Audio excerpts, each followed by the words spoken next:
शब कम दिए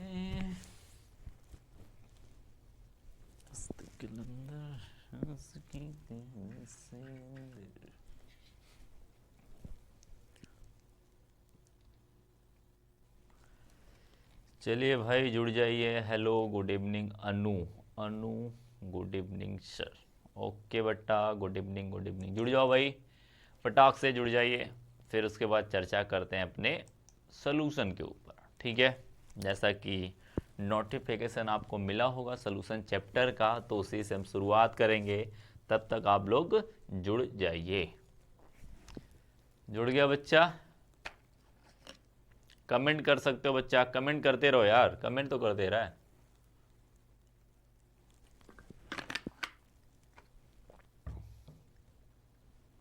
कमेंट कर दे भाई। Saurabh Kumar Rai, good evening sir old student. स्वागत है बच्चा, ओल्ड हो या फिर नए हो, डोंट वरी, सबका स्वागत है बच्चा।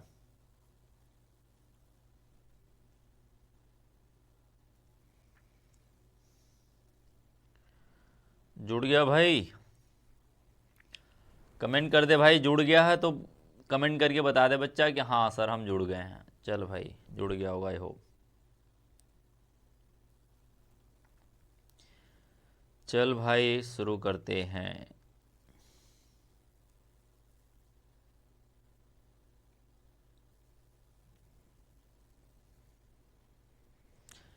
जैसा कि लोगों को भाई बताते रहो कि क्या करना है, कैसे करना है, क्या चीज़ें हैं, वो सारी चीज़ें लोगों को जाके बताते रहो, ठीक है।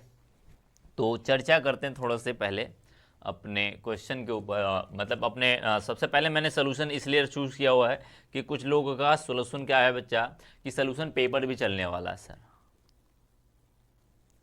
सर अब ऐप पर ही क्लास होगी?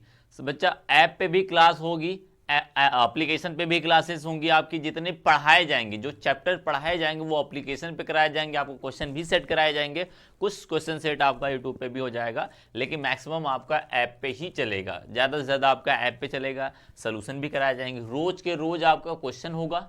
रोज का रोज आपको जितना पढ़ाऊंगा उसी के बेस पे क्वेश्चन दूंगा, ठीक है। आज क्वेश्चन थोड़ा सा आ नहीं पाया मेरे पास, ठीक है, क्वेश्चन आज का हो नहीं पाया, लेकिन ठीक है बच्चा।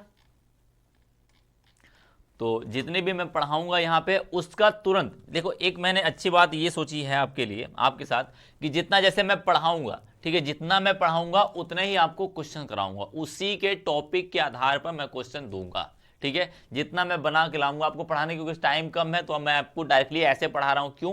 पीपीटी के थ्रू पढ़ा रहा हूँ, क्योंकि आपके पास टाइम कम है तो आप अच्छे से पढ़ सकते हो, अच्छे से हैंड राइटिंग की भी दिक्कत नहीं होगी, ठीक है। बात समझ गए? मैक्सिमम चीज़ आपने पढ़ लिया है, बस रिकॉल करनी है। मैं थ्रू आउट छोटी छोटी बातें लिखूंगा, छोटी छोटी, क्योंकि फार्मूले नहीं पूछे जाते हैं। जब भी पूछे जाएंगे क्वेश्चन पूछे जाएंगे, कहाँ से क्वेश्चन किए जाते हैं, कैसे किए जाते हैं, वो मैं बताऊंगा आपको डायरेक्टली। तो जितने क्वेश्चन होंगे, आज क्वेश्चन ऐसे नहीं बन पाया है, लेकिन जितने टॉपिक्स होंगी उस टॉपिक के उतने क्वेश्चन कराए जाएंगे, तुरंत क्वेश्चन कराए जाएंगे आपको। तो ये क्या होगा, जैसे आपने एक टॉपिक पढ़ा, जैसे आपने विलेन पढ़ा, विलेन में आपने नॉर्मलता पढ़ लिया, मान के चलो नॉर्मलता पढ़ लिया, तो नॉर्मलता के आधार पे मोलरता पढ़ लिया, तो मोलरता नॉर्मलता के आधार पे क्वेश्चन होंगे। तो जितने क्वेश्चन हो सकते हैं वो सारे क्वेश्चन कराए जाएंगे। तो एक फायदा होगा, मैंने पढ़ा, कॉन्सेप्ट पढ़ा और उसी को अप्लाई किया, क्वेश्चन किया, तो ये क्या होगा, दोनों एक दूसरे के साथ कनेक्ट हो जाएंगी। तो आपको क्वेश्चन पढ़ोगे, पहले इसका थ्योरी पढ़ोगे, थ्योरी के आधार पे आप क्या करोगे, क्वेश्चन सॉल्व करोगे, तो आपको पढ़ने में समझने में आसानी होगी। तुरंत पढ़ोगे, तुरंत अप्लाई करोगे। तुरंत पढ़ना, तुरंत अप्लाई करना, ये नहीं कि बाद में अप्लाई करेंगे। थोड़ा सा विलेन के बारे में समझ लेते हैं।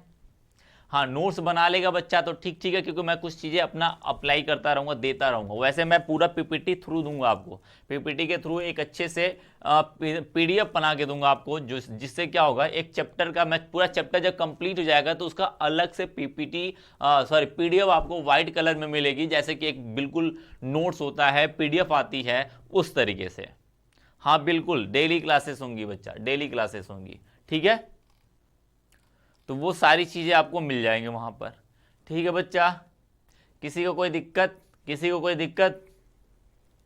जैसा कि पहले बात करते हैं बच्चा विलेन के बारे में, विलेन और अणुसंख्यक गुणधर्म। जब पहला चैप्टर है आपका, चैप्टर 4 है ये आपका, वैसे सिलेबस में देखोगे तो चैप्टर 4 है, वो क्या है बच्चा, विलेन और अणुसंख्यक गुणधर्म है। तो विलयन के बारे में आप जानते हो, विलयन क्या होता है बच्चा, विलयन किसे कहते हैं, विलयन एक मिश्रण जिसमें पदार्थ एक दूसरे के प्रकार क्या होते हैं, एक पदार्थ एक दूसरे के साथ इस प्रकार मिश्रित हो जाते हैं कि उन्हें पृथक नहीं किया जा सकता है। ठीक है, इसका मतलब बच्चा, इसका मतलब देख भाई, एक मैंने ऐसा सोल्यूशन लूंगा, अब इसके अंदर मैंने क्या डाल दिया बच्चा, पानी डाल दिया, क्या डाल दिया, पानी डाला। विलयन का मतलब जानता है बच्चा। अब इधर से मैंने क्या डाला, मांग चलो चीनी डाला, क्या डाला, चीनी डाला।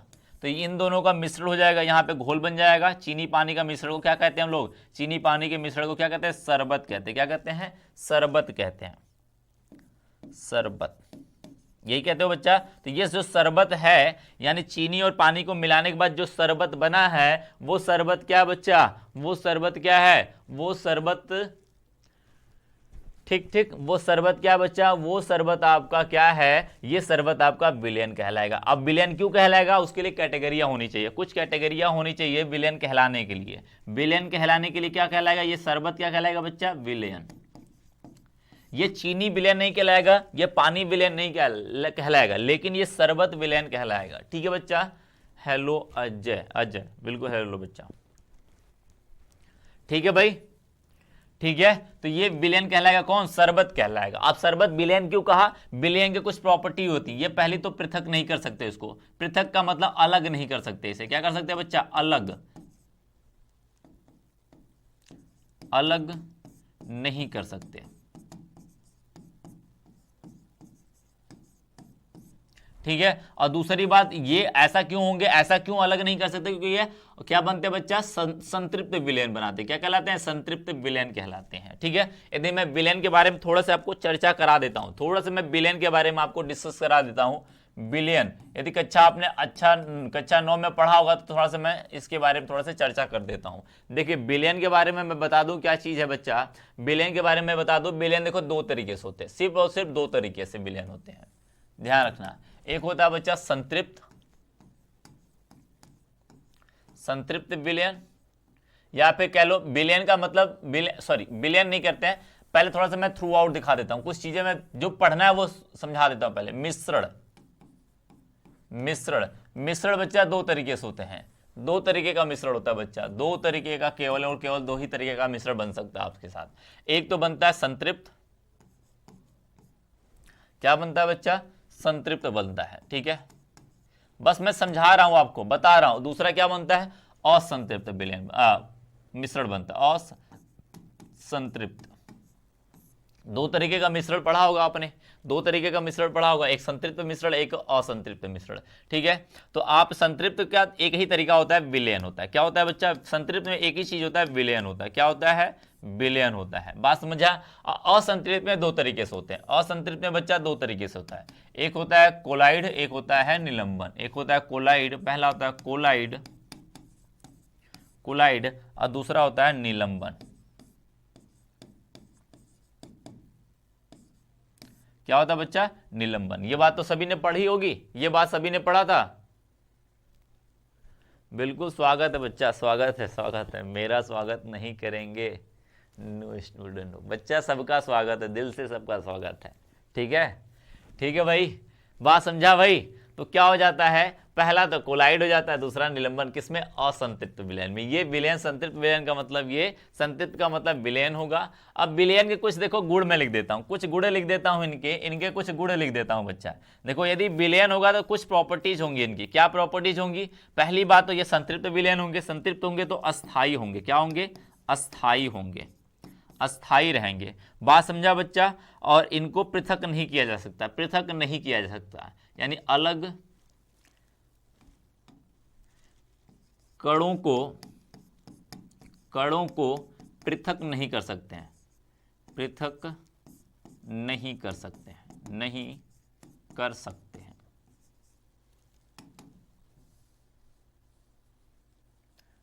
पृथक नहीं कर सकते हैं।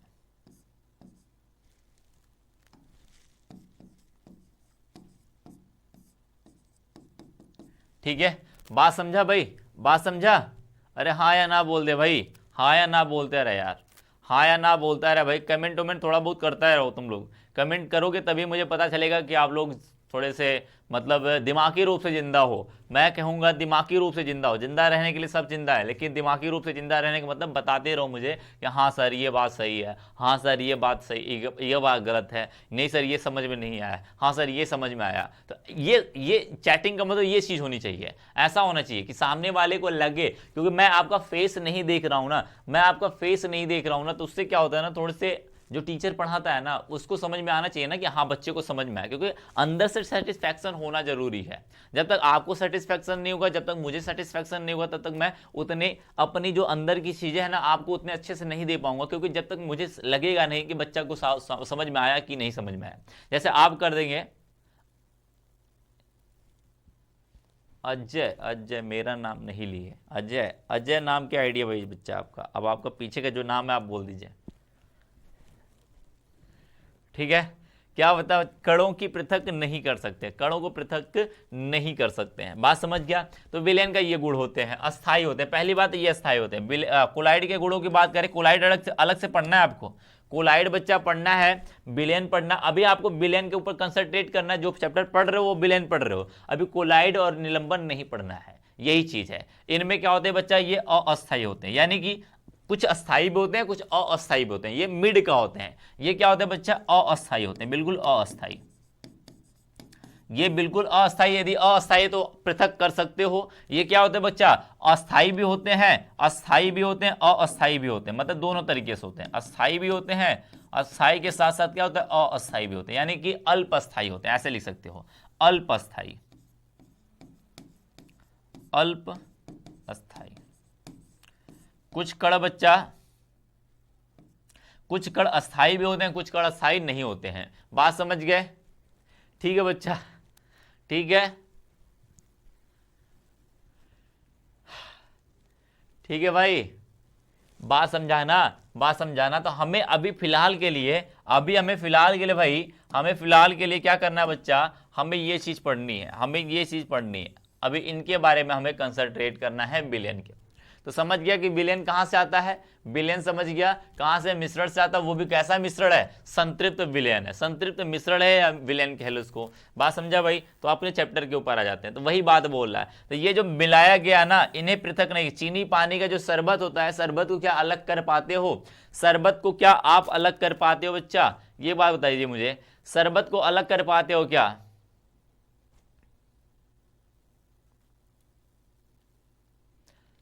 शरबत को अलग कर पाता क्या बच्चा, नहीं कर पाता भाई। शरबत को हम अलग नहीं कर पाते हैं, इस वजह से हम कह सकते हैं शरबत अलग नहीं हो पाता, इस वजह से कह सकते हैं शरबत क्या है, विलयन। क्यों, क्योंकि पहली बात तो अस्थाई होता है। अस्थाई क्यों होता है, पहली बात समझिएगा, अस्थाई क्यों होता है, अस्थाई क्यों होता है शरबत बच्चा, शरबत अस्थाई क्यों होता है। शरबत इसलिए अस्थाई होता है, शरबत की बात करें, यदि मैं इधर की बात करता हूं, देखना देखना जरा, इसके अंदर मैंने पानी डाल दिया, क्या डाला बच्चा, पानी डाल दिया। अब इधर मैंने क्या डाल दिया बच्चा, चीनी डाल दिया उठा के, चीनी, ठीक है, चीनी डाला मैंने। तो यहां पर क्या बन गया भाई, यहां पर क्या बन गया बच्चा, यहां पे बन गया आपका, यहां पे बन गया आपका विलयन। क्या बन गया बच्चा, विलयन बन गया। क्या बना, विलयन बना। यानी कि चीनी पानी मिलाओगे तो शरबत बन गया। क्या बना, शरबत। चीनी पानी के मिश्रण को शरबत को क्या अलग कर सकते हो।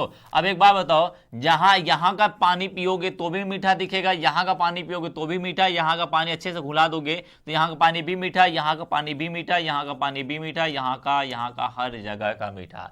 इसका अर्थ ये हुआ Shweta, okay, Shweta Yadav, okay, thank you, ठीक है भाई। इधर देखना बच्चा, तो यहां का पानी यहां का उठाओ, यहां का यहां कहीं का भी उठाओ, इसका मतलब मीठा लगेगा, मीठा लगेगा, मीठा लगेगा। इसका मतलब ये हुआ बच्चा कि ये हर जगह चीनी जो है यहां पे भी घुली है। मीठा किसकी वजह से लग रहा है, चीनी की वजह से लग रहा है। मीठा किसकी वजह से लग रहा है, चीनी की वजह से। इसका मतलब चीनी यहां पे भी घुली है, यहां पे घुली है, यहां पे, यहां पे, यहां पे।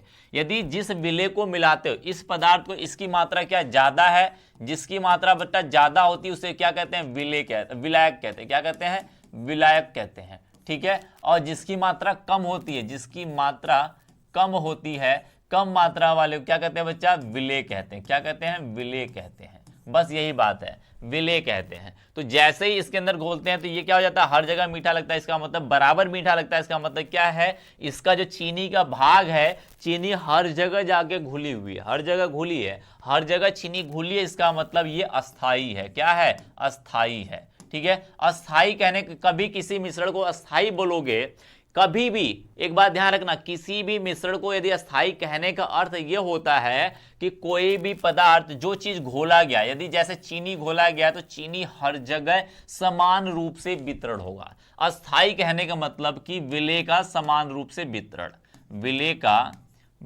का समान रूप से वितरण। क्या कहेंगे? इक्वली डिस्ट्रीब्यूशन कहते हैं इसको। क्या कहते हैं? इक्वली डिस्ट्रीब्यूशन कहते हैं। डिस्ट्रीब्यूशन का मतलब बंटवारा, यानी चीनी का जो बंटवारा इसके अंदर होता है वो हर जगह एक समान रूप से होता है। यदि एक समान रूप से क्या है? वितरण है, तो इसका मतलब अस्थाई कहेंगे। अस्थाई कहेंगे। जैसे मैं दूसरे तरीके समझाऊं आपको, यहां जैसे कि मैं दूसरा बनाता हूं, इसके अंदर मैं क्या डालता हूं बच्चा? पानी डालता हूं, दूसरी तरफ से बालू डाल देता हूं। क्या डालता हूं? बालू। अब जैसे ही बालू डालोगे, क्या एक समान रूप से वितरण होता है बालू का? पानी के अंदर क्या बालू एक समान रूप से फैला रहता है? बिल्कुल नहीं फैला रहता है बच्चा। यहाँ पे पानी, चीनी फैला हुआ है, जैसे क्या हो जाएगा? जैसे मैं घोलूंगा इसको, जैसे घोलूंगा यहां से आया तो ये कुछ देर तो ऊपर रहेगा। जैसे मैं ऐसे बालू को ऐसे डाल के हिड़ दो, ऐसे हिला दो पूरा तरीके से, ठीक है, तो वो क्या होता है? पूरी तरीके से घुल जाता है। जैसे कुछ देर छोड़ देते हो तो क्या हो जाता है? वो धीरे धीरे नीचे आके तली में ऐसे ऐसे बैठ जाता है। बालू क्या करता है? तली में आके बैठ जाता है। क्या एक समान रूप से वितरण है? क्या एक समान रूप से वितरण है? नहीं कहेगा रे। क्यों? यहाँ पे पानी है, बालू है क्या? नहीं है। यहाँ पर है? नहीं है। यहाँ पर है? नहीं है। यहाँ कहीं नहीं है। कहां पर बालू है? यहाँ पर मिलेगा। पानी बालू यहाँ पे मिलेगा, यहाँ पर है नहीं, तो इसका मतलब असमान वितरण है। क्या है? असमान वितरण। विलेय क्या है? यहाँ पर बालू है। क्या है? बालू है। तो विलेय का असमान वितरण है। वितरण, यदि असमान वितरण है तो क्या होगा? अस्थाई हो जाएगा। क्या हो जाएगा? अस्थाई हो जाएगा। ठीक है, कर लेगा भाई। बेटा आपकी आईडी अजय नाम से है, बेटा आपकी आईडी अजय नाम से भाई, इस वजह से जो आईडी में शो करेगा वही मैं बताऊंगा। चलिए भाई, समझ में आई ये बातें क्लियर है? All is clear? फटाक से बोल भाई, क्लियर है कि नहीं? चलो भाई नेक्स्ट चलते हैं। अब आ जाते हैं थोड़ा सा अपने टॉपिक के ऊपर। तो ये बात समझ गया। इसका मतलब कहता है कि विलेय पदार्थ, यानी कि विलयन कहने का मतलब है पृथक नहीं किया जा सकता है। परिचित प्रावस्था या पदार्थ जिससे घोला गया है विलेय कहलाता है, जबकि परिक्षेपण माध्यम की जिसके अंदर घुला है, विलीन घोला गया है, विलेय जिसके अंदर विलेय घोला गया है विलायक कहलाता है। जिसके अंदर विलेय को घोला जाता है उसे विलायक कहते हैं, और जिसको घोला जाता है उसे क्या कहते हैं बच्चा? विलेय कहते हैं। ठीक है, अब आते हैं विलेयता क्या होती है। विलेयता क्या होती है बच्चा? तो विलेयता नॉर्मली क्या होती है? कुछ ज्यादा नहीं है। ठीक है, विलेयता कुछ ज्यादा नहीं है बच्चा। विलेयता का मतलब होता है घुलने की दर से बात कर रहा है, वो घुलने की दर की बात। सॉल्युबिलिटी का मतलब होता है बच्चा कि घुलने की दर की बात कर रहा है। इसका मतलब पदार्थ की घुलनशीलता को 100 ग्राम विलायक में घुलने के आधार पर परिभाषित कर सकते हैं, जबकि दिए गए ताप पर विलयन का संतृप्त विलयन बन जाए। संतृप्त विलयन का मतलब वो घुल जाए। ठीक है, संतृप्त विलयन बच्चा बोला, देखना बच्चा, एक होता है क्या बोलते हैं बच्चा? संतृप्त विलयन का वह विलयन है जिसमें पदार्थ की अधिक से अधिक मात्रा दिए गए तापक्रम पर घुल जाती है। इसका मतलब किसी निश्चित ताप पर किसी भी विलायक के अंदर मैक्सिमम मात्रा जितनी मैक्सिमम मात्रा घुल जाए वही उसकी क्या कहलाती है? संतृप्तता कहलाती है। क्या कहलाती है? संतृप्तता कहलाती है। यदि संतृप्तता कहलाती है, यानी कि जैसे पंडित जी हैं, पंडित जी को सुबह तेरही की पूड़ी खिलाई जाती है, सबसे पहले उन्हीं को खिलाया जाता है। तो कहते हैं ना बच्चा, यदि खाना खिलाते रहे तो संतृप्त, असंतृप्त और अति संतृप्त के बारे में मैंने बताया है, तो कहानी सुन लेना, पंडित जी की कहानी है, शायद आपको पता नहीं होगा। पंडित जी रहते हैं, खाना खाते हैं बेचारे, क्या करते हैं पंडित जी, खाना खाते हैं, खाना खाते खाते खाते रहते हैं। तो कहते हैं बच्चा ना, अभी जब तक वो खाना खा रहे हैं, जब तक खाना खा रहे हैं तब तक हम उसे क्या बोलेंगे, असंतृप्त विलयन बोलेंगे। क्या बोलेंगे, असंतृप्त। इसका मतलब उसके अंदर डालोगे और ज्यादा वो लेंगे और लेंगे, जितना डालेंगे उतना लेते रहेंगे, लेते रहेंगे। यदि ले रहे हैं तो इसका मतलब वो क्या कहलाएंगे, क्या कहलाएंगे बच्चा, असंतृप्त विलयन कहेंगे। और जैसे ही वो खाना खा के पेट भर जाता, उनका पेट जैसे भर जाता है, वो कहते हैं ना बच्चा संतृप्त हो गए। बच्चा हम क्या हो गए, संतृप्त, यानी तृप्त हो गए। कहते हैं ना तृप्त हो गए, बच्चा खा के तुम्हारा खाना ना हम तृप्त हो गए। तृप्त होने का मतलब पेट पूरे तरीके से भर जाता है।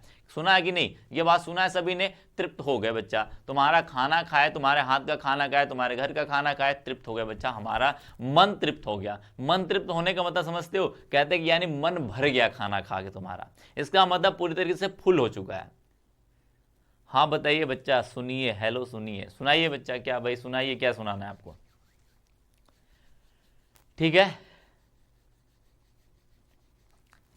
ठीक है भाई, बात समझ गया ना। इसका मतलब क्या होता है, तृप्तता। अब वही बात कह रहा है, यदि कोई तृप्तता पे संतृप्त, संतृप्त का मतलब तृप्तता होती है, ठीक है, संतृप्त हो जाए कोई विलयन, यदि संतृप्त हो जाए, यदि जैसे मैंने पानी है, ये हमारे पास पानी, इसके अंदर बच्चा पानी है, क्या बच्चा, पानी है, पानी के अंदर मैं क्या घोलूं, चीनी घोलता हूं, क्या घोलता हूं, चीनी घोलता हूं। यदि मैं चीनी को घोल रहा हूं, बार बार घोल रहा हूं, बार बार यदि घुल रही है चीनी, बार बार घुल जा रही है, इसका मतलब असंतृप्त। जैसे ही घुलना बंद हुआ, जैसे ही घुलना बंद हुआ, क्या हो जाएगा बच्चा, तृप्त हो गया, यानी संतृप्त हो गया। जैसे ही घुलना बंद, वैसे संतृप्त, यानी पूरी तरीके से घुल चुका है, ठीक है। ये किसी निश्चित ताप पे होगा तो वही उसकी विलेयता कहलाती है।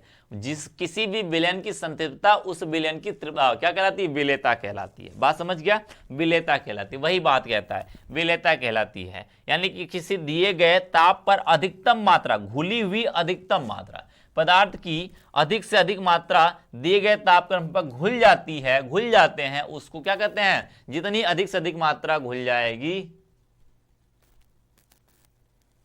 रोजाना क्लास कितने बजे चलेगी, 7:30 बजे समय, आज थोड़ा सा लेट हो गया, 7:30 से 8 के बीच में चलेगा बच्चा, ठीक है, थोड़ा सा आने में लेट हो जाता मुझे, ठीक है भाई, बात समझ गया ना। तो उसे क्या बोलते हैं, उसे तृप्तता बोलते हैं, या उस पदार्थ की विलेयता बोलते हैं। हो तो असंतृप्त विलयन कहलाता है।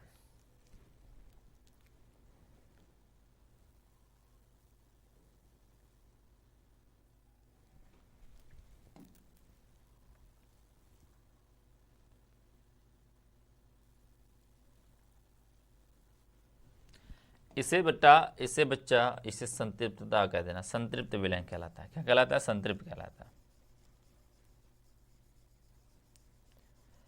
क्या कहलाता है, संतृप्त कहलाता है। क्या कहलाता है बच्चा, संतृप्त कहलाता है। बात समझ गया, क्या कहलाता है, यदि अधिक से अधिक मात्रा घुली हो, जितना ज्यादा से ज्यादा एक निश्चित ताप पर जितना अधिक से अधिक मात्रा घुल जाए, उसी को हम क्या बोलेंगे, संतृप्त विलयन कहेंगे।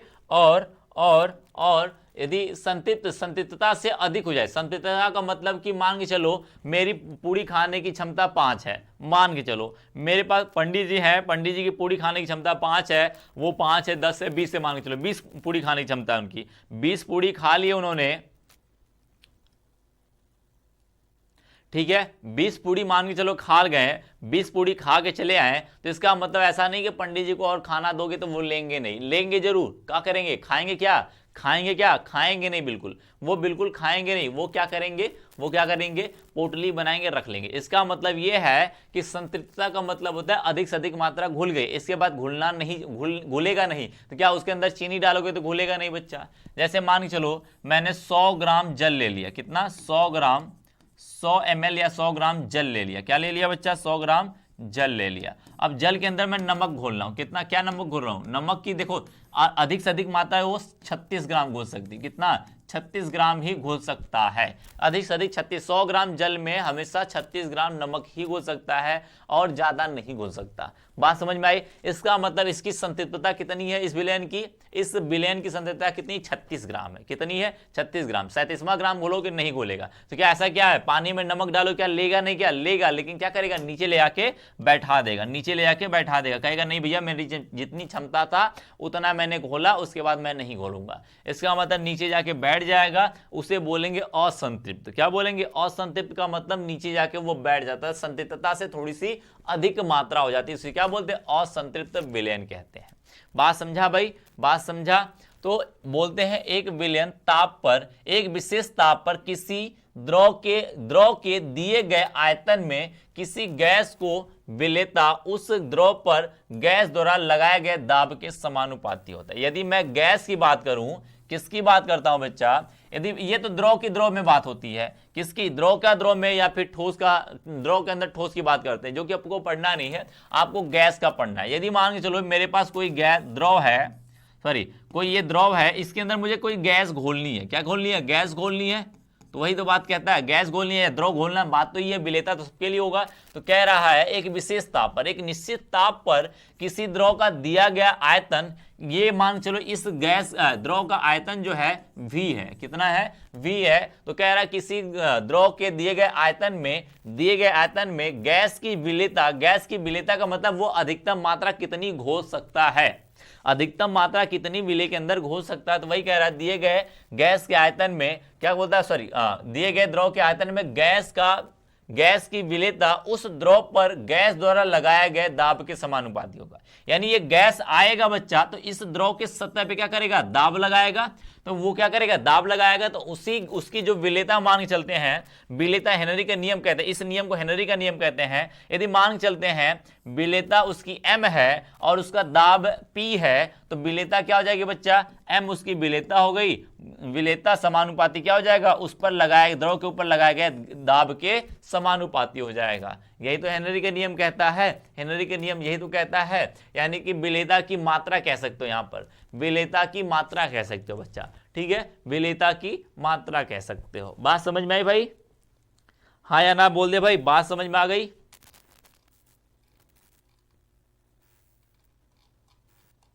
हेनरी का नियम सभी ने पढ़ा है बच्चा?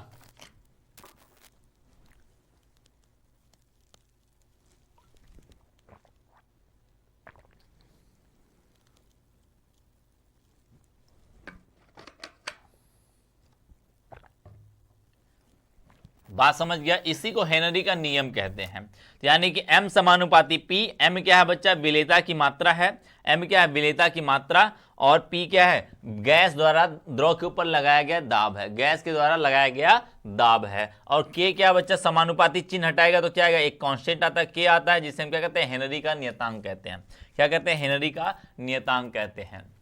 बात समझ गया बच्चा? इसका मतलब एक बात समझ, हेनरी ने क्या बोला, देखो कोई भी मान चलो ये मेरे पास गैस है, ये मेरे पास द्रव है। क्या है बच्चा? द्रव है, पानी है मान चलो, यहां तक पानी भरा हुआ है, यहां तक। अब मुझे इसके अंदर कोई गैस घोलनी है, मान चलो अमोनिया घोलनी। क्या घोलनी है? अमोनिया, NH3, कोई भी गैस घोलनी है, गैस A घोलनी मान चलो, ये वाली गैस घोलनी है। तो मुझे कैसे पता चलेगा इसकी विलेयता कितनी, ये कितनी मात्रा घुल जाएगी इसके अंदर? मुझे कैसे पता चलेगा? बताओ भाई, मुझे कैसे पता चलेगा ये जो गैस A है इस द्रव के ऊपर घुल जाएगी? कितना घुलेगी, कितना नहीं घुलेगी, हमें कैसे पता चलेगा? तो हमें पता करने का सीधा सा तरीका है कि हम क्या करेंगे, इस गैस का जो विलेयता है, मांग चलते इस गैस की विलेयता, घुलने की दर क्या है, विलेयता क्या है, विलेयता की मात्रा जो है m है। कितनी है? m है। विलेयता की मात्रा जो है, इतनी पदार्थ की मात्रा घुल जाएगी, 1 ग्राम, 2 ग्राम, 1 ml, 2 ml, 3 ml, जितना घुल जाए उसके अंदर। ठीक है, घुलने की मात्रा क्या है बच्चा? m है। और इस गैस को इस सतह के ऊपर लेके आओगे तो क्या करेगा? दाब लगाएगा। पानी के ऊपर आप हाथ रखते हो, पानी है, पानी के ऊपर हाथ रखते हो तो पानी के ऊपर क्या लगाते हो आप? दाब लगाते हो। क्या लगाएगा? जैसे मैं इसके ऊपर हाथ रखूं, ऐसे हाथ रखूंगा तो दाब लग रहा है। यदि मैं आपके ऊपर ऐसे रखता हूं तो क्या करेगा? दाब लगेगा। ठीक है, क्या करेगा? दाब लगेगा। जैसे पानी के ऊपर कोई चीज को ऐसे सतह के ऊपर गिराओगे तो उसके ऊपर, सतह के ऊपर दाब लगेगा। तो वही जो दाब है, मान चलो इसके सतह पर लगने वाला दाब P है, तो कह रहा है जो विलेयता की मात्रा m है वो P के समानुपाती होता है। इसी को हम कहते हैं हेनरी का नियम कहते हैं। क्या कहते हैं बच्चा? हेनरी का नियम कहते हैं। नियम ज्यादा समझना जरूरी है, हेनरी की बात करेंगे। यदि कांस्टेंट हटाओगे, ये क्या करोगे, समानुपाती चिन्ह हटाओगे तो क्या आएगा? कांस्टेंट आएगा, जिसे हम क्या के कहते हैं? Kp हो जाएगा। m बराबर Kp, K क्या हो जाएगा बच्चा? हेनरी नियतांक हो जाएगा। हेनरी, क्योंकि नियम हेनरी ने दिया था इसलिए हेनरी नियतांक हो जाएगा। नियतांक, बस यही बात करनी थी। बस यही बात करनी थी हमें, ठीक है, यही बात करनी थी। अब आ जाते हैं विलयन के प्रकार में। विलयन के प्रकार आ जाते हैं बच्चा, हेनरी के नियम आ जाएगा, हेनरी के नियम कर लेगा भाई। तो हेनरी के नियम पे क्या आते हैं, क्वेश्चन भी आते हैं बच्चा। हेनरी के नियम पे क्वेश्चन आते हैं, विलेयता की मात्रा पूछ लेता आपको, विलेयता की मात्रा पूछ लेगा कि विलेयता की मात्रा क्या होगी। यदि किसी ए पदार्थ को, इसी गैस ए को घोला जाता है कि पानी के अंदर, या 10 ml पानी के अंदर क्या होता है, घोला जाता है, यदि उसका दाब क्या है बच्चा, उसका दाब यदि मांग चलो उसके ऊपर आरोपित करने वाला दाब 5 ATM है, तो बोल देगा उसकी विलेयता क्या होगी। तो विलेयता क्या आ जाते है, m बराबर क्या हो जाता है, विलेयता की मात्रा या विलेयता क्या हो जाएगी, तो m बराबर क्या होता है, Kp होगा, K का मान दिया होगा, P का मान दिया होगा, फटाक से कैलकुलेशन करके निकाल लेगा, कर लेगा भाई। आ जाते हैं बच्चा देख भाई, 3 ही तरीके का विलयन होता है बच्चा, 3 ही तरीके का विलयन होता है। देख कभी भी विलयन बनाना, यदि देखो एक होता है विलायक, समझना बच्चा, एक होता है विलेय और प्लस में विलायक, इनको घोलोगे मिलाओगे आपस में तो क्या बनेगा, विलयन बनेगा। यही जानता है भाई। विलेय को विलायक के अंदर विलायक के अंदर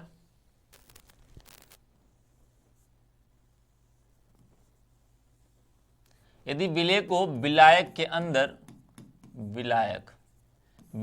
अंदर घोलोगे तो विलयन का निर्माण होता है। यही सभी जानते हो बच्चा कि विलेय को विलायक के अंदर घोलते हैं तो क्या होता है, हमारा विलयन का निर्माण होता है। यदि मैं कह दूं विलयन का प्रकार देखो, ठोस द्रव यानी अवस्था के आधार पे बोला गया, किसके आधार पे, अवस्था के आधार पे। यदि मैं इसको मान के चलूं ठोस है, इसको मान के चलूं मैं द्रव है, क्या है, द्रव है, तो इसका विलयन कैसा बनेगा, तो ध्यान रखना लिक्विड बनेगा। इसका मतलब जैसा हमारा विलायक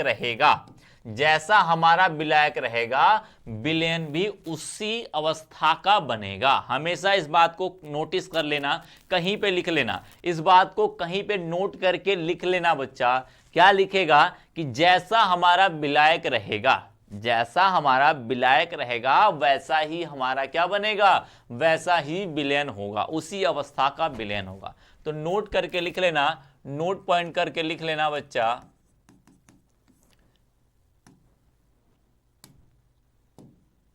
नोट पॉइंट करके लिख लेना कि जिस विलायक की अवस्था जो होगी, जो अवस्था विलायक की होगी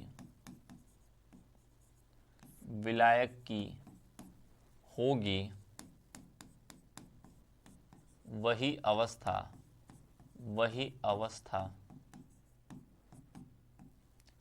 विलयन की होगी, इस बात को नोट करके लिख लेना, इस बात को नोट करके कहीं लिख लेना, ठीक है। नेटवर्क इशू है तो नेटवर्क थोड़ा सही करिए बच्चा भाई, आप नेटवर्क थोड़ा सही करिए यार, ठीक है भाई, बात समझ गया। तो यानी 3 अवस्थाएं होती हैं, पदार्थ की 3 अवस्थाएं होती, कौन होती है बच्चा, ठोस द्रव गैस होती है, गैस द्रव ठोस या ठोस द्रव गैस कहते हैं, ठीक है। तो विलेय विलायक के समान व्यवहार के यानी कि जैसा कर सकते हैं, ठीक है। जैसे हमारा इधर विलेय हुआ, इधर बच्चा विलायक हुआ, ये हमारा विलेय हुआ, ये हमारा विलायक हुआ, और ये उदाहरण हुआ, क्या हुआ, उदाहरण हुआ। पहला बात देखना, पहला बोला गैस, यदि हमारा विलेय गैस है, विलायक भी गैस है, तो विलयन कैसा बनेगा, गैसीय विलयन बनेगा। कैसा बनेगा बच्चा, गैसीय विलयन बनेगा, हमेशा ध्यान रखना। जैसा हमारा विलायक वैसा ही विलयन, तो विलयन देखो यहाँ पे तीनों क्या है, गैस है, ठोस द्रव गैस, एक एक को बदलते रहो, ये गैस हुआ, ये गैस हुआ, ये द्रव, ये गैस, ये ठोस, ये गैस, यानी कि ये विलयन जो बनेगा सब के सब गैस ही बनेंगे। ये सारे के सारे विलयन कैसे बनेंगे, गैसीय विलयन बनेंगे। जैसे गैस का गैस में क्या मिश्रण बच्चा, जैसे गैसों के मिश्रण का वायु, जैसे कि गैसों का मिश्रण, कोई भी गैसों का मिश्रण बना ले भाई, कोई भी गैसों का मिश्रण बना ले, ठीक है, किसी भी गैस का मिश्रण बना ले भाई, किसी भी गैसों का मिश्रण बना ले, हमेशा गैसों का मिश्रण हमेशा विलयन बनता है। ध्यान रखना, यदि आपको बोल दे 2 गैसों को मिलाया गया तो वो क्या बनेगा, विलयन बनेगा, कोलाइड बनेगा, निलंबन बनेगा, या इनमें से कोई नहीं, ऐसे बोल देगा। क्वेश्चन क्या बोलेगा बच्चा आपसे, क्या क्वेश्चन बोलेगा, बोल सकता है आपसे कि दो गैसों को आपस में मिलाने के बाद क्या बनता है, क्या बनेगा। पहला ऑप्शन देगा ठोस बनेगा, सॉरी विलयन बनेगा। दूसरा ऑप्शन देगा आपको क्या बनेगा, कोलाइड बनेगा। तीसरा ऑप्शन आपको निलंबन देगा। चौथा ऑप्शन आपको दे देगा क्या, इनमें से कोई नहीं। तो क्या बताएगा भाई, क्या बताएगा भाई, विलयन बता के आएगा। क्या बताएगा, विलयन। गैस, किसी भी गैस को मिला दो, तो ये नोट पॉइंट करके लिख लेना, किसी भी गैस को मिला दो, किसी भी गैसों को मिला दो आपस में, वो हमेशा क्या बनाते हैं भाई, वो हमेशा क्या बनाते हैं, वो हमेशा क्या बनाते हैं, विलयन बनाते हैं। क्या बनाते हैं, विलयन। जैसे गैस में गैस का हमेशा विलयन बनेगा, जैसे कि कोई भी गैस मिला लो तो हमें दिक्कत नहीं है। आगे क्या, विलय हमारा कैसा होना चाहिए बच्चा, कैसा हमारा विलय हमारा द्रव होना चाहिए और विलायक गैस होना। तो विलयन कैसा बनेगा, गैस ही बनेगा। क्यों, क्योंकि विलायक है। जैसे वायु में जलवाष्प, जैसे जलवाष्प घुली होती है, वायु जो ठंडी ठंडी चलती है, वाष्प कहते हैं ना, जल के अंदर क्या होती है, वायु के अंदर वाष्प घुल जाती है। तो वाष्प क्या है हमारा, द्रव है। वाष्प क्या बच्चा, द्रव है। और गैस कैसी है, गैस कैसी है, और सॉरी ये जो हमारी वायु है वो गैस है। इसका मतलब गैस के अंदर हमने वाष्प को यानी द्रव को मिला दिया, तो ये क्या कहलाएगा, ये भी गैसीय अवस्था कहलाएगा, क्योंकि आपका वाष्प जो होता है वो गैसीय होता है कि नहीं, होता है ना। जो यहाँ पे ठंडी ठंडी हवाएं चलती है ना गर्मी में, कहते हो अरे यार हम, ये तो सभी के ने काम किया होगा। आपके घरों में आप कहीं पे बैठे हो, मान चलो आपके पास घर पे मड़ई उड़ी लगाते हैं सब लोग, मड़ई उड़ी तो सभी लोग लगाए, गांव से होंगे तो मड़ई उड़ी को तो देखे होंगे, शायद आज के बच्चे नहीं देखे होंगे, पहले तो मड़ई उड़ी थी गांव में, ठीक है। तो वहां पे लगी होती हैं, तो लोग क्या करते थे, पहले हवा चलता था गर्मियों में, लू चलती थी, तो क्या करते थे वहां पर, क्या कर देते थे लोग, कोई कपड़ा होता था, भिगा के कपड़े को ऐसे, जो मड़ई का जो छोटा छोटा छिद्र होता था ना, जगह जगह छोटे छोटे, उनमें क्या होता था बच्चा, लगा देते थे ऐसे,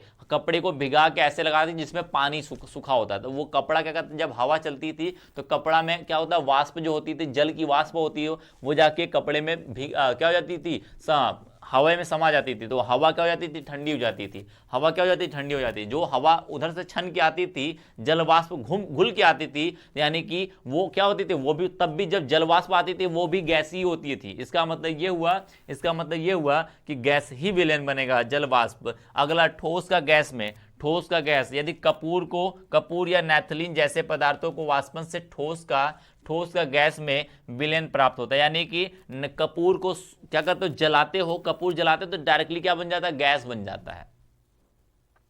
गैस बन जाता है, सभी ने देखा, सीधे द्रव नहीं बनता, सीधे गैस बनता है। तो गैस बनता है, तो इसका मतलब ये हुआ, कपूर तो ऐसा ठोस ही होता है, कपूर चेंज नहीं होता है, गैस अवस्था चली जाती है वो, क्योंकि विलयन बना लेता है, वायु के अंदर घुल के विलयन बना लेता है। जैसे यहाँ पे कपूर है मेरे पास, मैं इसको जला दूं बच्चा ना, इसको जला दूं ना, तो कभी भी पूछ सकता है, एक क्वेश्चन आपसे पूछ सकता है, कपूर का जलना क्या कहलाएगा, विलयन, निलंबन, कोलाइड या इनमें से कोई नहीं। समझा ना, क्वेश्चन कहां से बना रहा है, क्वेश्चन कहां से बना रहा है, ट्रिक लगा रहा है बच्चा। जो पढ़ रहा है ना, अभी बोला ना, कपूर या नैफ्थलीन जैसे पदार्थों को वाष्पन से, वाष्पन का मतलब जैसे जब इसे जलाया जाता है, वाष्प बनाई जाती है, तब की बात कर रहा है। वाष्पन से ठोस का गैस विलयन प्राप्त होता है। बात समझा, यानी ठोस और गैस को मिला के विलयन प्राप्त होता है। तो जो कपूर जब जलाया जाता है तो वो हमेशा क्या बनता है, विलयन का निर्माण कर लेता है। क्या बनता है बच्चा, विलयन का निर्माण कर लेता है। बात समझ में आई इतनी भाई, बात समझ में आई ना। ले सकते बच्चा सबका, ईसा कुमारी ले सकते, सबका लेंगे। आगे देख भाई, आगे देख भाई, जैसे अब देख भाई, द्रव का एक बार गैस का ले लिया, एक बार मैं द्रव का लूंगा, एक बार ठोस का लूंगा, ठीक है।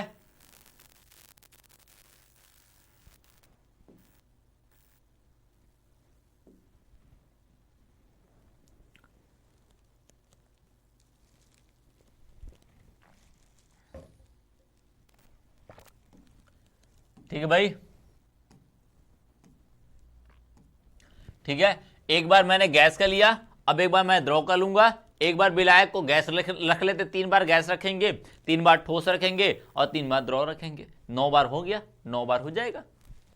एक बार द्रव कहते हैं। अब क्या करते हैं बच्चा, द्रव को मिला देते हैं, गैस के अंदर क्या करते हैं, द्रव मिलाते हैं, तो क्या करेगा, वायु का, जैसे कि उदाहरण की बात करें तो ये कैसा बनेगा, ये तीनों के तीनों कैसे बनेंगे बच्चा, ये तीनों के तीनों द्रव वाले बनेंगे। क्या बनेंगे, द्रवी विलयन बनेंगे। क्या बनेंगे, द्रवी विलयन, क्योंकि हमारा विलायक कैसा है, द्रव के रूप में, तो द्रवी विलयन बन जाएंगे, ठीक है, द्रवी विलयन। जैसे वायु का जल में विलय, जैसे वायु जो होती है जल के अंदर घुल जाती है। जैसे कहते हैं ना, आप लोगों ने सुना होगा, यदि बायो थोड़ा पढ़ा होगा तो आपने सुना होगा कि आपका जो पानी के अंदर जो मछलियां होती है, जीव होते हैं, जो जल जीव होते हैं, जिसे हम जलचर कहते हैं, वो अंदर सांस लेते हैं कैसे? पानी के अंदर जो ऑक्सीजन घुली होती है, यानी पानी होता है उसके अंदर ऑक्सीजन घुली। ऑक्सीजन कैसी होती है? द्रव गैस होती है। पानी कैसा? तो द्रव होता है। तो द्रव के अंदर गैस को घुलाया गया तो पूरा विलयन कैसा दिखाई दे रहा है? पूरा विलयन तो द्रव दिखाई दे रहा है ना। पानी कैसा होता है? द्रव होता है ना। उसके अंदर क्या होती है? गैस घुली होती है। इसका मतलब ये हुआ कि वो विलयन है, लेकिन वो कैसा विलयन है? द्रवी विलयन है। बात समझ गया? यानी जल वाष्प, जैसे CO2 का जलीय विलयन, जिसे हम सोडा वाटर कहते हैं। सोडा वाटर सभी ने पिया होगा। सोडा वाटर नहीं पिया होगा तो आपने क्या पिया होगा? कोल्ड ड्रिंक पिया होगा। तो कोल्ड ड्रिंक को खोलते हो ना, जैसे कोल्ड ड्रिंक का ढक्कन होता है बच्चा, जैसे कोल्ड ड्रिंक को खोलते हो उसके अंदर से गैसेस निकलती है, ये ढक्कन तेजी से खुल जाता है। ऐसे से 2-3 बार ऐसे ऐसे कर दो, कोल्ड ड्रिंक क्या होता है? ढक्कन फेंक देगा ऊपर, क्योंकि गैस जो होती है उसके अंदर दबा के भरी जाती है। अंदर क्या होती है? काफी अंदर दबा के भरी जाती है। ठीक है, तो उसी वजह से सोडा वाटर भी वैसा होता है। सोडा वाटर, जैसे सोडा वाटर के अंदर होता है क्या होता है? जल के अंदर आप CO2 गैस को भर देते हो दबा के। ठीक है, तो वो क्या होता है? विलयन बनता है। हमेशा क्या बनता है? विलयन बनता है। ठीक है, जैसे द्रव के अंदर द्रव मिला दो, जैसे अल्कोहल का जल में विलयन। पैक बनाते हैं, पैक बनाते हुए सभी ने देखा होगा, पैक बनाते सभी ने देखा होगा बच्चा। तो पैक में क्या होता है? पैक में क्या होता है? पानी होता है। पानी के अंदर आप क्या मिला देते हो? अल्कोहल मिला देते हो। जैसे ठोस का द्रव के अंदर, पानी के अंदर शक्कर मिला दे भाई। पानी क्या होता है? ढेर सारी मात्रा में। पानी क्या है? द्रव है। द्रव क्या है? विलायक है। और चीनी क्या है बच्चा? अपना ठोस है। तो ठोस के अंदर द्रव का, जैसे कि शक्कर और जल में मिश्रण हो गया। और ठोस, और अब बात करते हैं ठोस का। अब ऐसा जो बनेगा विलयन, वो क्या बनेगा? ठोस विलयन बनेगा। क्या बनेगा? ठोस विलयन बनेगा। विलयन कितने, कौन सा विलयन बनेगा बच्चा? ठोस विलयन। ये तीनों के तीनों क्या बनेंगे बच्चा?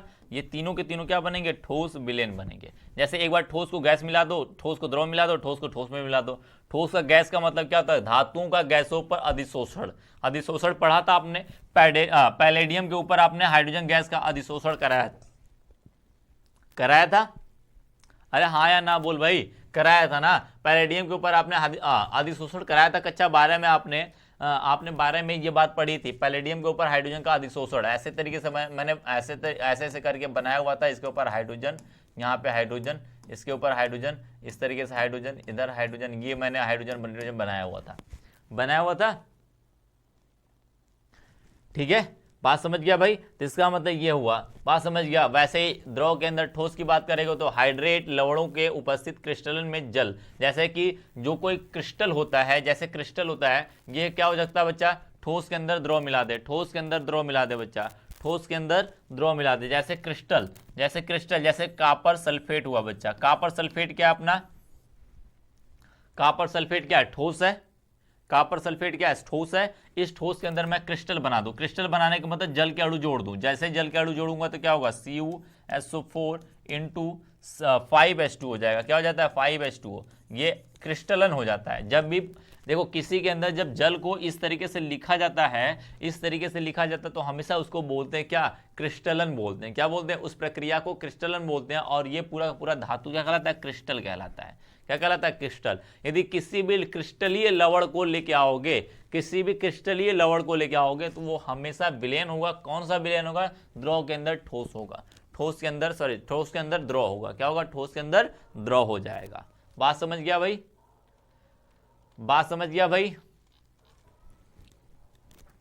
ठीक है, उसी के अंदर ठोस का ठोस अंदर, जैसे मिश्र धातुएं होती है, दो या दो से अधिक धातुओं के समांगी मिश्रण। समांगी मिश्रण का मतलब वो विलयन हो जाना चाहिए, समांगी। ऐसा नहीं कि दो धातुओं को मिलाया वो विषमांगी हो गए, नहीं, विषमांगी नहीं होने चाहिए, समांगी होने चाहिए। ठीक है, तो मिश्रण का मतलब क्या हो जाता है बच्चा? समांगी मिश्रण होना चाहिए। ठीक है, जैसे मिश्र धातु, जैसे कापर और गोल्ड को मिलाया जाए, कापर गोल्ड को, जिंक और कापर को मिलाया जाए, तो ये सभी क्या होते हैं? समांगी मिश्रण। इसे हम मिश्र धातु कहते हैं। क्या कहते हैं? मिश्र धातु का मतलब जब दो या दो से अधिक धातु को समांगी मिश्रण को हम मिश्र धातु कहते हैं।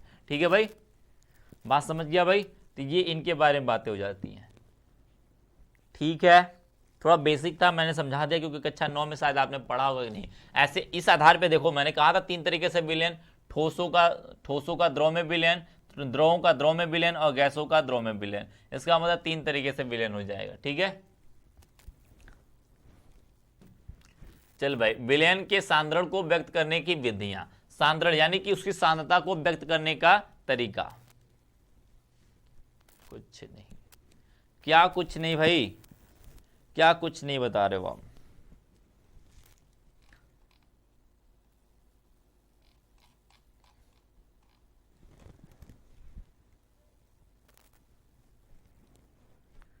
अभी भी लगाते हैं सर।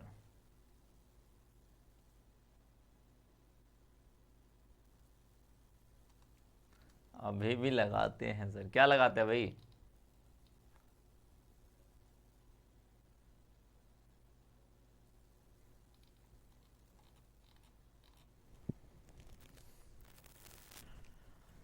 चलो भाई, विलेन की सांद्रता को व्यक्त करने का तरीका। सांद्रता का मतलब जानते हैं बच्चा क्या होता है? सांद्रता कभी भी बोला जाए,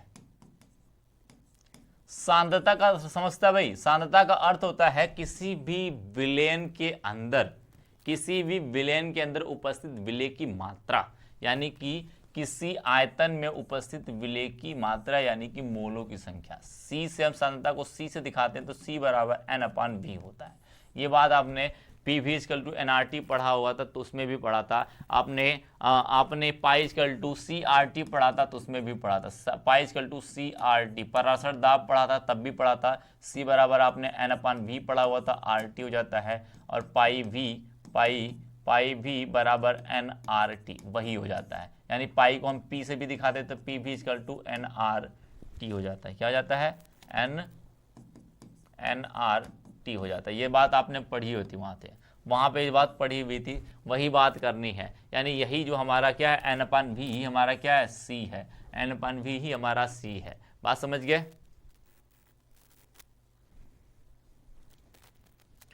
सबका नेटवर्क प्रॉब्लम है क्या भाई? सबका नेटवर्क प्रॉब्लम है क्या? फटाक से बात करते हैं। चलो भाई फटाक से बात करते हैं, ठीक है। अब देखो भाई, विलयन की सांद्रता को व्यक्त करने का तरीका बहुत तरीके से हो सकता है बच्चा। विलयन की सांद्रता की मात्रा के आधार पे, फलाना ढिमकाना के आधार पे, देखो मैं पहले से व्यक्त कर देता हूं थोड़ा से। यदि सांद्रण को व्यक्त करूं मैं, थोड़ा सा मैं सांद्रण को व्यक्त करूं बच्चा, सांद्रण की बात करूं मैं, सांद्रता देखो तीन तरीके से मैं व्यक्त कराऊंगा आपको, तीन तरीके से दिखाऊंगा। वैसे मैं बांट देता हूं आपको मैं बांट के दिखा देता हूं। तीन तरीके से होगी सांद्रता। पढ़ाने के लिए मैं ऐसे नॉर्मली पढ़ा देता हूं।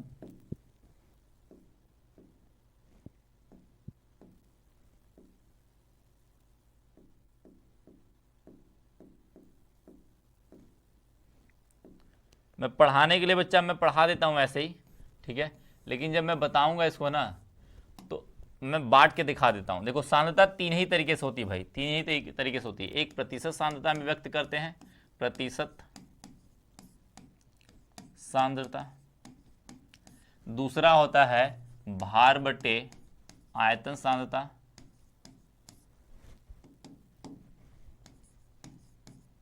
और एक होता है भार बटे भार, भार बटे भार।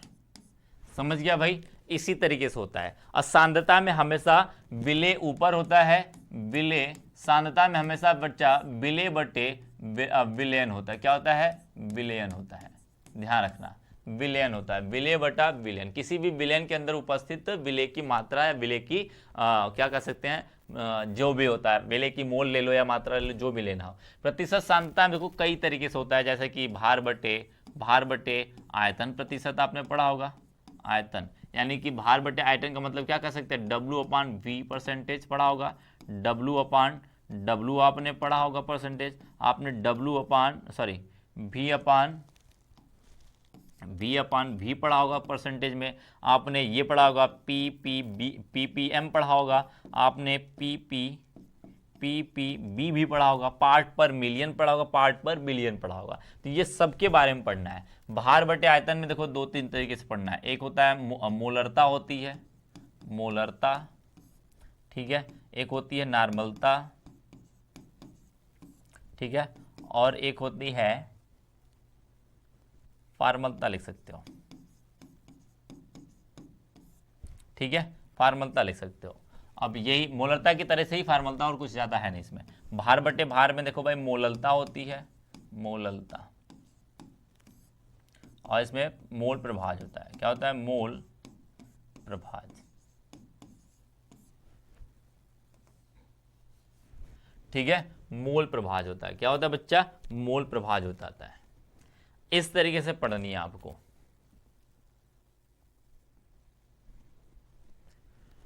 इस तरीके से पढ़ना है आपको। इस तरीके से मैं पहले ही बांट देता हूं, पहले ही मैं बता दूं कुछ चीजें इसमें मैं क्लियर कर देता हूं, कुछ चीजें मैं क्लियर कर दूं पहले से। ये वाला जो भाग है, ये वाला जो भाग है भाई मेरा, ये वाला भाग है ताप के ऊपर निर्भर करेगा। क्या करेगा? ताप पर निर्भर करेगा, ताप पर निर्भर, यही पूछता है, करता है।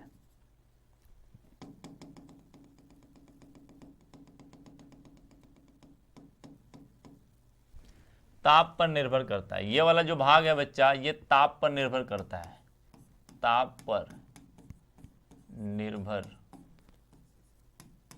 करता है। याद रखना इस बात को। क्यों करता है? क्योंकि ये भार बटे आयतन, आयतन है तो आयतन ताप पे भार क्या करता है? ताप पे निर्भर नहीं करता है। ठीक है, ठीक है भाई, बात समझ गया ना? कभी भी आयतन जो होता है भाई, वो आयतन ताप पे निर्भर करता है, लेकिन भार आयतन पे, ताप पे निर्भर नहीं करता। ये इसके अंदर आयतन है, इस वजह से हम क्या कहेंगे? ताप पे निर्भर करेगा। यदि इनकी बात करेंगे तो ये वाला जो हिस्सा है ये ताप पर निर्भर नहीं करता है, ताप पर निर्भर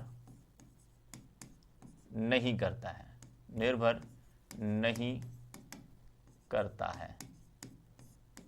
लिख लेना नोट पॉइंट के, क्योंकि यहां से क्वेश्चन बनते हैं कि कौन सी सांद्रता ताप पे निर्भर करती है, कौन सी सांद्रता ताप पे निर्भर करती है। तो इनमें से कोई भी ताप पे दे दिया जाए, मोलरता दे दिया है तो भी करेगा, नॉर्मलता दे दिया तो भी करेगा, फॉर्मलता दिया तो भी करेगा, लेकिन इनमें से कोई देगा तो वो ताप पे निर्भर नहीं करेगा। ये वाला हिस्सा ताप पे निर्भर नहीं करेगा, ये वाला हिस्सा जो भी दिया रहेगा वो ताप पे निर्भर करेगा। ये क्वेश्चन बन सकते हैं आपसे, यहां से क्वेश्चन पूछा जा सकता है। ठीक है, तो ये बात ध्यान रखना, क्या पढ़ रहे हो ना उसको बड़े ध्यान से रखना भाई, उसको बड़े ध्यान से। तो मैं कह रहा हूं ना, मैंने कहा था ना चीजें वही पढ़ाऊंगा, बस कुछ चीजें मैं दिखाऊंगा आपको नया जो आप देख नहीं पाए थे वहां पे। शायद आपने इसको पढ़ा होगा तो वहां पे ये चीज बताई गई होंगी, लेकिन आपने गौर नहीं किया क्या कर पाए होंगे, या कैसे क्वेश्चन पूछते हैं, राइज कैसे होते हैं, वो ऐसे बांट के पढ़ोगे ना तो आसान हो जाएगा पढ़ना। ठीक है, वहां पे मैं ऐसे ही पढ़ा दूंगा, लेकिन यहाँ पे मैंने बांट के पहले से दिखा दिया आपको कि कौन सा किसका हिस्सा है, तो कौन सा निर्भर करेगा। क्योंकि ये देखो भार बटे भार है ना, भार कभी भी ताप पे निर्भर नहीं करता, इस वजह से इसके अंदर आयतन की कोई बात ही नहीं है। इस वजह से हम कहते हैं क्या बच्चा कि ये आयतन पे निर्भर, ताप पे निर्भर नहीं करेगा, ये वाला हिस्सा करेगा। ठीक है भाई,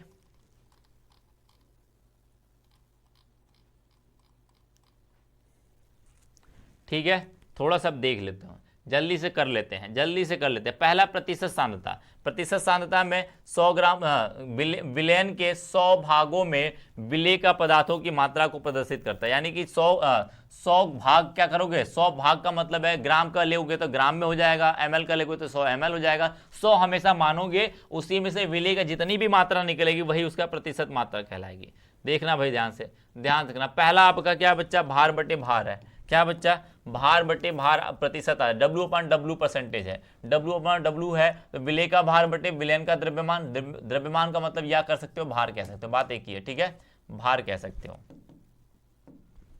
भार कह लो। ठीक है, तो क्या होगा, विलयन का भार गुणे 100 हो जाएगा, प्रतिशत में निकल जाएगा। अरे ये तो सांद्रता हुआ, विलेय का भार बटे विलयन का भार गुणे क्या करते हैं 100 का मतलब परसेंटेज निकालने के लिए, क्या है बच्चा, परसेंटेज निकालने के लिए 100 है। उसी तरीके से उदाहरण की बात करें, जैसे 10% सोडियम कार्बोनेट विलयन W/W, ऐसा क्वेश्चन मैंने आपका इंटर में भी पूछता है, करता है ना, कहता है ना कि 10% विलयन है फलाने का, भार बटे भार के प्रतिशत अनुपात, यानी W/W या भार बटे भार या द्रव्यमान बटे द्रव्यमान से है। तो इसका मतलब ये होता है कि 100 ग्राम विलयन में 100 ग्राम विलयन में 10 ग्राम सोडियम कार्बोनेट है। क्या है, 100 ग्राम सोडियम कार्बोनेट है, यानी कि अर्थात कह सकेंगे कि 10 ग्राम क्या बच्चा हमारा सोडियम कार्बोनेट है और 90 ग्राम जल है। क्योंकि विलयन का भार कितना हुआ, विलयन का भार मैंने 100 मान लिया, 100 ग्राम मान लिया, और विलेय हमारा क्या है, विलेय जो है उसको हमने क्या माना है, 10 माना है, तो विलायक कितना हो जाएगा, विलायक क्या हो जाएगा भाई,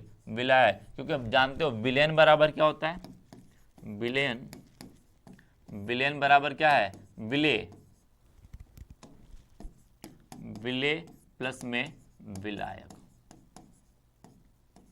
यही होता है। कब ये ग्राम में होगा, ये ग्राम में होगा, ये ग्राम में, इसका मतलब बच्चा समझे भाई, समझ, ये भार में होगा तब, इसका भार दिया होगा तब, इसका भार दिया हुआ तब, इसका भार दिया हुआ है तब ऐसा मानेंगे, नहीं तो नहीं मानेंगे। ठीक ठीक है, इनका भार दिया होगा तभी मानेंगे, नहीं तो नहीं। ऐसा कब रूल लागू होगा? जब भार भार दिया हो तब, यानी सबकी मात्राएं सेम हो, यानी ये भी ये भी ये भी ये भी सबका भार, यदि ये ml में ml में ml में तो सबको ऐसे ही फॉलो करेंगे। यदि ये ml में दे दिया और ये क्या दिया, भार में दे दिया और ये ml में दे दिया, तो फिर ये वाला फार्मूला नहीं लगाएंगे, तब वहां पे ये नहीं लगेगा। इसका मतलब विलायक क्या हो जाएगा बच्चा, 100 माइनस क्या हो जाएगा, 10 हो जाएगा, बराबर कितना बचेगा, 90 ग्राम बचेगा। क्या बचेगा, 90 ग्राम बचेगा। निकाल लेगा भाई, निकाल लेगा। ये ऐसा क्वेश्चन आता है, इंटर में पूछा था आपके, इंटर में मैंने क्वेश्चन कराया था, तो ऐसे ही प्रश्न देता है वो, ऐसा ही प्रश्न देता है। बात समझा बेटा? क्या बोला दूसरा, भार बटे आयतन, यानी W/V। V का मतलब क्या, आयतन होगा। जो नीचे है वो हमेशा विलयन होता है बच्चा, नीचे विलयन होता है, ऊपर विलय होता है। तो विलय का भार, क्योंकि W दिया तो भार लेंगे, और सॉरी क्या दिया, यहाँ भी दिया तो मतलब आयतन लेंगे। क्या लेंगे, विलयन का आयतन गुणे 100। परसेंटेज निकालने के लिए 100 कर देंगे। अब जैसे 10% सोडियम कार्बोनेट दिया है, W/V से दिया, इसका मतलब 100 10 ग्राम सोडियम कार्बोनेट जो है वो 100 सीसी, 100 सीसी का मतलब है ml में। यदि सीसी की बात करोगे, सीसी या कह सकते हो ml कह सकते हो, ml कह सकता है बच्चा, 100 ml कह ले, 100 ml कह ले, जितना मानना चाहे तुझे मान ले, ठीक है। 100 ml मान ले, 100 सीसी मान ले, एक ही बात है, विलयन में विलय है। इसका मतलब ये हुआ, इसका मतलब ये हुआ, इस समय यदि भार बटे भार है तो जो विलय होगा बच्चा हमारा, भार बटे आयतन होगा, तो जो हमारा विलयन होगा, विलयन का आयतन बराबर विलय सॉरी विलायक का आयतन का आयतन। ध्यान रखना इस बात को, इस बात को ध्यान रखना। जो हमारा, जो यदि हमारा भार बटे आयतन में कोई प्रतिशत दिया हुआ है, तो उस समय विलयन का आयतन हमेशा विलायक के आयतन के बराबर होगा। ध्यान रखना। यदि मैंने यहाँ पर विलायक का आयतन 10 ग्राम सोडियम कार्बोनेट 100 सीसी या 100 ml में, 100 ml में क्या बच्चा, विलयन में विलीन है, क्या है, विलय है, यानी घुला हुआ है। इसका मतलब 100 ml जो है वो हमारा विलयन है, और वही हमारा 100 ml जो है वो विलायक का भी मात्रा है, वही विलायक की मात्रा। कभी भी द्रव के अंदर ठोस घोल दोगे तो आयतन नहीं बढ़ता, ध्यान रखना, आयतन नहीं बढ़ता है, बात को ध्यान रखना। इसी वजह से आयतन नहीं बढ़ रहा है। ये 10 ग्राम आपने इसके अंदर 100 ml में डाल दोगे तो भी आयतन बढ़ेगा नहीं। इसी वजह से जो विलयन का आयतन होगा वही विलायक का आयतन होगा, बढ़ेगा नहीं। बढ़ता तो हम जोड़ते, नहीं बढ़ रहा है तो नहीं जोड़ेंगे।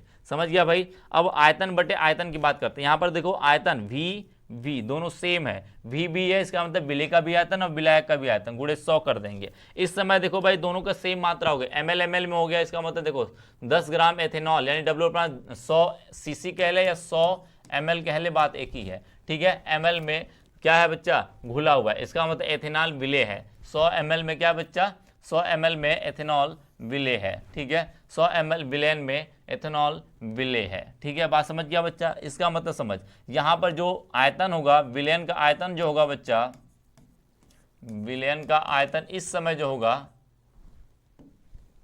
आयतन विलयन का जो आयतन होगा वो विलय का आयतन, विलय का आयतन प्लस में विलायक का आयतन, विलायक का आयतन, ठीक है। दोनों को जोड़ के निकालेंगे। क्यों जोड़ के निकालेगा भाई, क्यों जोड़ के निकालेगा? क्योंकि यहां पर जो हमारा ये भी आयतन, ये भी आयतन, ये आयतन, तो यहां पे जुड़ जाएगा।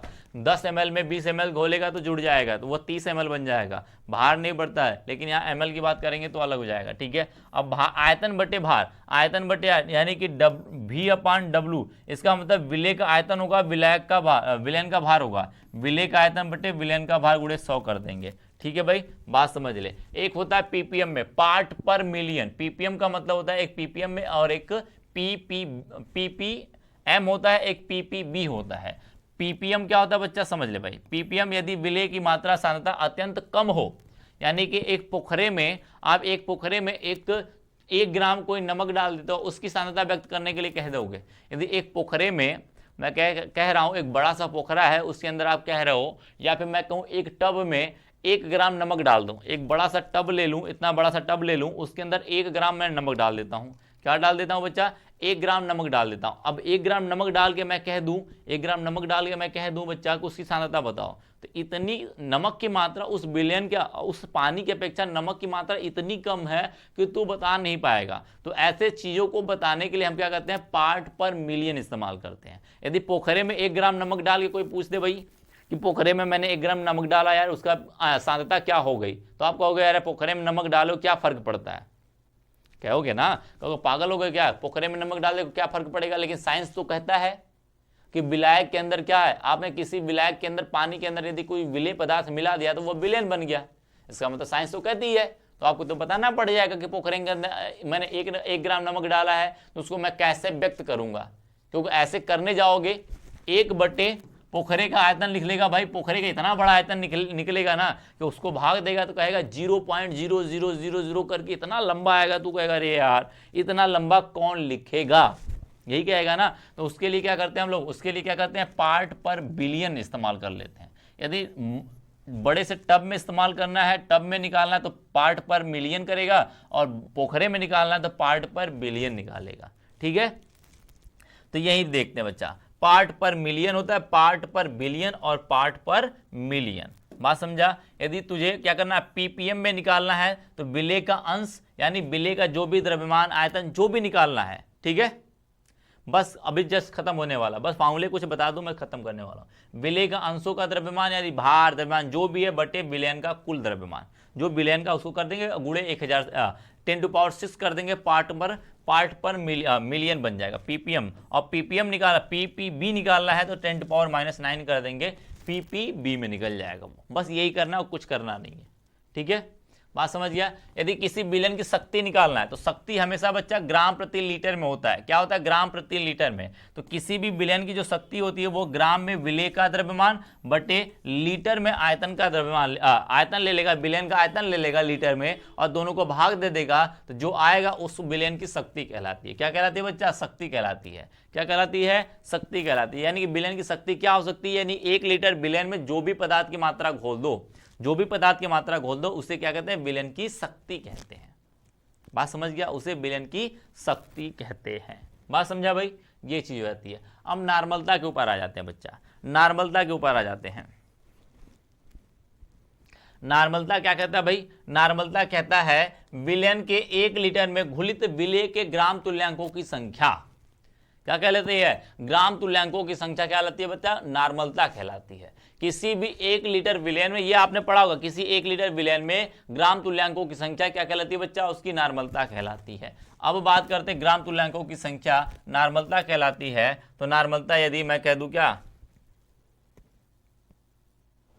और एक बात ध्यान रखना, यदि किसी विलयन मान चलो नॉर्मलता कुछ भी है, यदि उसमें मैं क्या कर दूं, जब एक विलयन को x गुना तनु किया जाए, x गुना यानी कि 10 लीटर पानी, 20 लीटर पानी, 1 लीटर पानी, 2 लीटर पानी, 3 लीटर पानी मिला रहे हो, पानी मिला के तनु कर सकते हो, तो मैं कह रहा हूं x गुना तनु करने पर इसकी नॉर्मलता x गुना घट जाती है। नॉर्मलता तनु करोगे बच्चा, नॉर्मलता का मतलब एक तरीके से सांद्रता ही है। अभी तो मैंने पीछे बताया है, अरे भाई अभी तो मैंने बताया है, इधर देखना, ये भी एक सांद्रता का ही प्रकार है, ये भी सांद्रता का प्रकार है, ये भी सांद्रता का भी प्रकार है। तो ये नॉर्मलता है बच्चा, ये नॉर्मलता है। तो इसको जब निकाल लें तो ये भी सांद्रता है, सांद्रता का मतलब ये तरीके से अलग तरीके से निकाला जाता है। क्या करते हैं इसमें, क्या करते हैं, विलयन के आयतन 1 लीटर में हम क्या करते हैं, विलेय के ग्राम तुल्यांकों की संख्या देखते हैं। ग्राम तुल्यांकों की जो भी संख्या रहेगी उसकी वो नॉर्मलता कहलाएगी।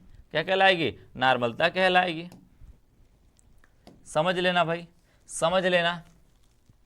और जब भी अब मैं मान चलो x गुना मैंने पानी भर दिया इसके अंदर, तो नॉर्मलता बढ़ेगी या घटेगी। कभी भी पानी मिलाते हो तो सांद्रता बढ़ती है या घटती है, बताइए। सांद्रता पानी मिलाने के बाद सांद्रता बढ़ती है या घटती है, हमेशा पानी मिलाने के बाद सांद्रता घटती है ना भाई, तो नॉर्मलता भी तो घट जाएगी। जितना गुना पानी मिलाओगे, मान के चलो 1 लीटर मिलाए तो 1 गुना बढ़ जाएगी, घट जाएगी। 2 लीटर मिलाए तो 2 गुना घट जाएगी। बात समझा, जितना पानी मिलाएगा उतने ही ज्यादा घटती जाएगी, ये बात कह रही है। बात समझ गया। चल भाई, नॉर्मलता को व्यक्त करने का तरीका, यदि मैं नॉर्मलता n का मतलब नॉर्मलता होती है n से करते हैं। यदि मैं कह दूं 5 नॉर्मल तो इसे पेंटा नॉर्मल कहते हैं हम। 5n लिख दिया गया तो इसको मतलब होता है पेंटा नॉर्मल। यदि 10n लिख दिया गया तो डेका नॉर्मल होगा। क्या होगा, डेका नॉर्मल। उसी तरीके से n/2 लिख दिया गया, n/2 का मतलब होता है बच्चा सेमी नॉर्मल। क्या होता है, सेमी नॉर्मल कहते हैं इसे। ठीक है, सेमी नॉर्मल दे दिया जाए जिसका मतलब n/2 होगा। n/2 का मतलब क्या है, 1/2 n हुआ, 1/2 n का मतलब 0.5 n हुआ। इसे हम सेमी नॉर्मल के रूप में देखते हैं, क्या कहते हैं, सेमी नॉर्मल के रूप में देखते हैं, बोलते हैं। n/10 है तो डेसी नॉर्मल कहते हैं, ठीक है, डेसी नॉर्मल कहते हैं। और n/5 है तो पेंटी नॉर्मल कहते हैं। और n/100 है या 0 इसको भाग दोगे ऊपर जाके तो 0.01 है तो सेंटी नॉर्मल कहते हैं, क्या कहते हैं, सेंटी नॉर्मल कहते हैं। बात समझ गया बच्चा। इस तरीके से मिली नॉर्मल होता है, मिली नॉर्मल होता है। बात समझा बच्चा। तो ये नॉर्मलता होती है, कभी भी नाम दे के बोल सकता है, तो नाम देगा तो आप डायरेक्टली बोल देना ये चीज होती है, ठीक है। बताते रहे भाई समझ में आ रहा है कि नहीं। यदि मैं फार्मूले के ऊपर आता हूं, नॉर्मलता का फार्मूला देखूं तो नॉर्मलता बराबर क्या कहा आपने, बिलियन के 1 लीटर में, बिलियन के लीटर में यानी बिलियन के 1 लीटर के आयतन में, यानी 1 लीटर आयतन में उपस्थित विलेय के ग्राम तुल्यांकों की संख्या, यही क्या कहलाती है। यदि मैं लीटर क्या कर दूं, एल से मान लूं, लीटर का मतलब एल है, लीटर में ले लूं, और ग्राम तुल्यांकों की संख्या क्या होती है बच्चा, विलेय के ग्राम तुल्यांकों की संख्या से भाग दे देंगे तो क्या हो जाएगा, वो उसकी नॉर्मलता कहलाएगी। ग्राम तुल्यांकों की संख्या जो होती है वो विलेय का भार बटे विलेय का तुल्यांकीय भार होता है। ग्राम तुल्यांकों की जो संख्या होती है भाई, ग्राम तुल्यांक की संख्या जो होती है वो विलेय का भार, जिसे हम ई से डब्लू से दिखाते हैं। किससे दिखाते हैं, डब्लू से। किससे दिखाते हैं भाई,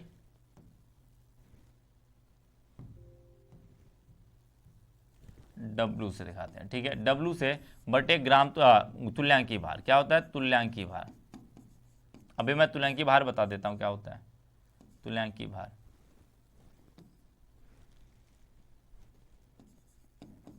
इसे हम ई से दिखाते हैं, किससे दिखाते हैं, ई से दिखाते हैं। बात समझिए भाई, वही यहां पे रख दिया, तो विलेय का भार बटे विलेय का तुल्यांकीय भार गुणे विलयन का आयतन लीटर में, ठीक है। लाइव चैट हाइड क्यों बच्चा, लाइव चैट बच्चा तुम चैट करोगे, मेरे साथ चैट कर सकते हो। अब तुम एक दूसरे से चैट नहीं कर सकता भाई, एक दूसरे से चैट नहीं कर सकता, मेरे से चैट कर ले भाई। जितना तुझे बोलना बतियाना है मैं फ्री हूं बिल्कुल आपसे बतियाने के लिए, आप मेरे से बात कर लो, ठीक है। अब बच्चा देख, नॉर्मल है, प्रति लीटर बिलियन में विलेय का भार, यानी कि मैं नॉर्मलता को और तरीके से कह सकता हूं, प्रति लीटर बिलियन में विलेय का भार बटे विलेय का तुल्यांकीय भार। अब देख ये कहां से आया है, इस चीज को मैं क्या कह सकता हूं, इस चीज को मैं क्या कह सकता हूं, इतनी वाली चीज को मैं कह सकता हूं, क्या कह सकता हूं, प्रति लीटर विलेयन का भार, प्रति लीटर विलेय का भार बटे क्या होगा, तुल्यांकीय भार हो जाएगा। यदि मैं इसको ऐसे तरीके से लिखूं तो विलेय का भार गुणे 1000, यदि मैं ml आयतन को क्या करूं, लीटर को ml में बदलूंगा। जब यहाँ पे ml रखोगे तो 1000 से गुणा करोगे, यदि यहाँ पे लीटर में रखेगा बच्चा तो 1000 से गुणा नहीं करेगा, यहाँ पे लीटर रखेगा तो 1000 से गुणा नहीं करेगा। इस बात को ध्यान रखना, इस बात को ध्यान रखना। उसी तरीके से यदि मैं कहूँ विलेय का प्रतिशत गुणे 10, विलेय का प्रतिशत भार, इसे मैं यदि मैं इसको क्या कर दूं, इसको तोड़ देता हूं बच्चा, इसको मैं 100 गुणे 10 कर दूं, 100 गुणे 10 कर दूं। विलेय का भार यदि मैं नॉर्मलता की बात करूं, इधर देखना, ये विलेय का भार मैं डब्लू से दिखाया था, गुणे 100 गुणे 10 मैं कह देता हूं। इसका तुल्यांकीय भार मैंने किससे दिखाया था बच्चा, ई से दिखाया था, ये दिखाया था, गुणे विलयन का आयतन, विलयन का आयतन वी से दिखाते हैं, इसे ml में करते हैं, ठीक है। अब एक बात भाई, ये इतने वाले भाग को मैं क्या कह सकता हूं, इतने वाले भाग को मैं कह सकता हूं विलेय का प्रतिशत सांद्रता कह सकता हूं, कह सकता हूं विलेय का प्रतिशत सांद्रता मैं कह सकता हूं भाई, हाँ या ना बोल भाई। विलेय का प्रतिशत सांद्रता कहूंगा तो यही बात चेंज कर देता है, विलेय का प्रतिशत सांद्रता गुणे क्या करेगा 10 गुणे 10 बटे क्या होगा, तुल्यांकीय भार हो जाएगा। यही तो तुल्यांकीय भार है, बात समझा ना। वही चीज मैंने कर दिया है, वही चीज मैंने यहाँ पर लगा दिया है, एक नया फार्मूला बना दिया। आप इंटर में ये फार्मूला नहीं पढ़ते हो, यही कहते हैं ना, यहाँ पर अलग अलग तरीके से क्वेश्चन पूछता है आपको। अब विलेय का प्रतिशत सांद्रता दे देगा, प्रतिशत सांद्रता दे देगा, भार बटे भार में, भार बटे आयतन में प्रतिशत सांद्रता देगा। ये भार बटे आयतन में प्रतिशत सांद्रता थी, ये भार बटे आयतन में प्रतिशत सांद्रता देगा, बोलेगा उसका तुल्यांकीय भार बताइए, सॉरी उसकी नॉर्मलता बताइए। तो प्रतिशत सांद्रता गुणे क्या हो जाता है, गुणे 10 अपॉन तुल्यांकीय भार। तो तुल्यांकीय भार अभी निकालने के लिए मैं बता देता हूं, ठीक है, वही बात है। तो मैं कहूंगा बच्चा जो यानी कि ग्राम प्रति लीटर में विलयन का शक्ति बटे विलयन का तुल्यांकी भार। मैं इस चीज को क्या कह सकता था, इस पूरे भाग को, इस वाले भाग को मैं क्या कह सकता हूं, विलयन की शक्ति भी कह सकता हूं, विलयन की शक्ति कह सकता हूं। ये पूरे भाग को मैं विलयन की शक्ति कह सकता हूं। तो एक फार्मूला नया बन सकता है, विलयन की शक्ति, यही कह सकता हूं। तो विलयन की शक्ति क्या हो जाएगा बच्चा, तो ये हो जाएगा ग्राम प्रति लीटर में विलयन की शक्ति बटे विलय का तुल्यांकी भार। यही तो बचता है, यही तो बचता है। ये पूरा भाग क्या होगा, विलयन की शक्ति, वो भी कैसा, ग्राम प्रति लीटर में, और ये क्या हो जाएगा, नीचे बच जाएगा तुल्यांकी भार। तो एक नया फार्मूला बन गया, बात समझ गया। और इसको क्या कह सकते हैं, भार प्रतिशत गुणे घनत्व गुणे 10 इंटू क्या अपन क्या हो जाएगा, एक फार्मूला ये भी हो सकता है घनत्व से रिलेटेड, घनत्व से रिलेटेड बच्चा ये फार्मूला हो जाएगा। पढ़ लेना, याद कर लेना, समझ लेना इस बात को। घनत्व, यदि किसी का घनत्व दे दे, किसी का घनत्व दे दे, भार प्रतिशत सांद्रता दे दे, और पूछ ले आपसे क्या, भार प्रतिशत सांद्रता दे दे, घनत्व दे दे, तो आपसे पूछ ले क्या बच्चा, नॉर्मलता पूछ ले, तो क्या होगा, भार प्रतिशत सांद्रता गुणे घनत्व गुणे 10 बटे तुल्यांकी भार। तुल्यांकी भार निकालने के लिए मैं बता दूं, तुल्यांकी भार का मतलब होता है, तुल्यांकी भार बराबर होता है बच्चा अणु भार बटे क्या होता है, संयोजकता होती है, उसकी क्या होती है, संयोजकता।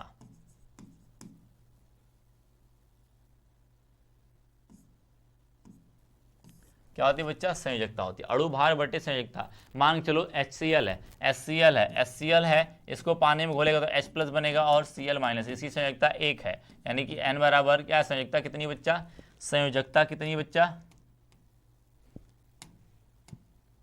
संयोजकता कितनी है, संयोजकता कितनी बच्चा, 1 हो जाएगी। एक आयन बनाया तो 1 संयोजकता हो जाएगी। और तुम अणु भार कितना आएगा Cl का, एक हाइड्रोजन का 1, इसका 35.5, टोटल जोड़ेगा बच्चा कितना आएगा, टोटल जोड़ेगा तो कितना आएगा, इसका टोटल जोड़ेगा कितना है, 36.5 आएगा बटे 1 होगा।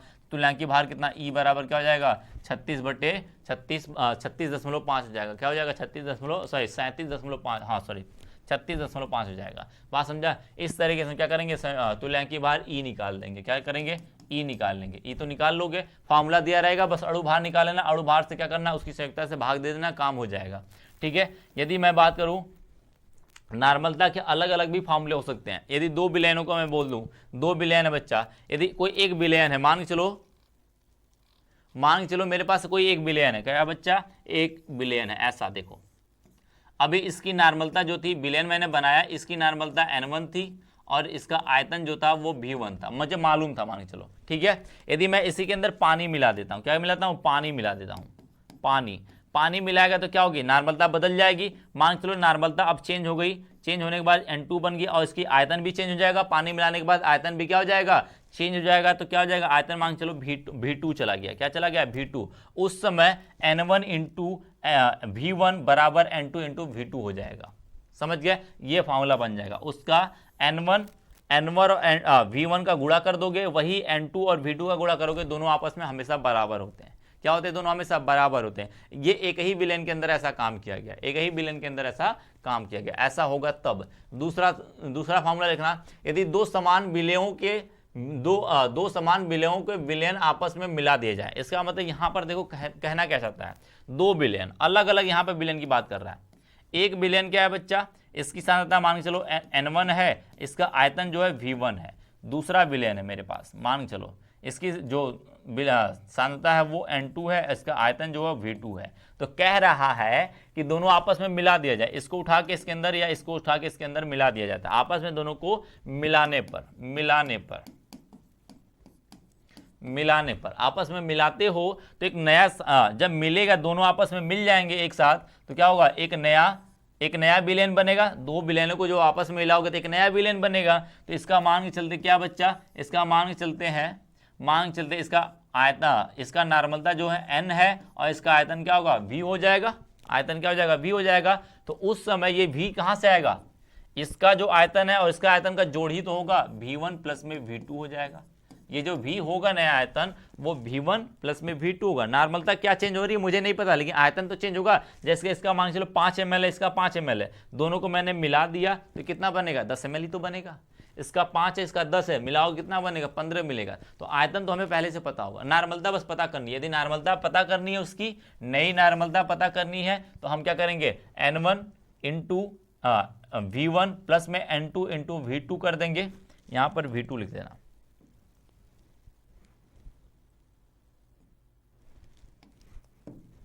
V2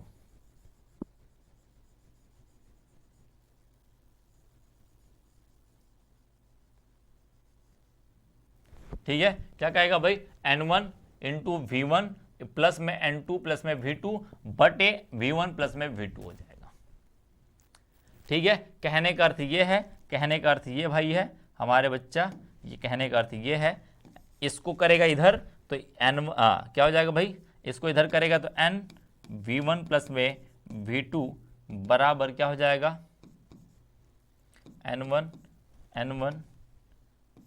V1 प्लस में N2 प्लस में इंटू क्या हो जाएगा, V2 हो जाएगा, यही हो जाएगा, V2 हो जाएगा। या फिर मैं इसको क्या कह दूं, दोनों को V मान लूं तो क्या हो जाएगा, NV बराबर क्या हो जाएगा, N1 V1 प्लस में N2 V2, ये भी हो सकता है, एक फॉर्मूला ये भी बन सकता है, ऐसा भी बन सकता है डायरेक्टली। ठीक है, ठीक है भाई, बात समझ गया, ऐसा हो सकता है। नेक्स्ट फार्मूला देखना, यदि n नॉर्मल के विलयन, n नॉर्मल के नार्मलता के V1 मिली में यानी कि आयतन से N2 नार्मलता के V2 मिली विलयन को क्या करते हैं, प्राप्त करने के लिए प्रयुक्त जल का आयतन, यदि V1 माइनस क्या होगा, V2 हो जाएगा। यदि मान चलो इसका आयतन कितना, इसका नार्मलता N1 है, इसका आयतन कितना है, V2 है, तो मैं कह रहा हूं कितना इसकी नार्मलता को N2 करने के लिए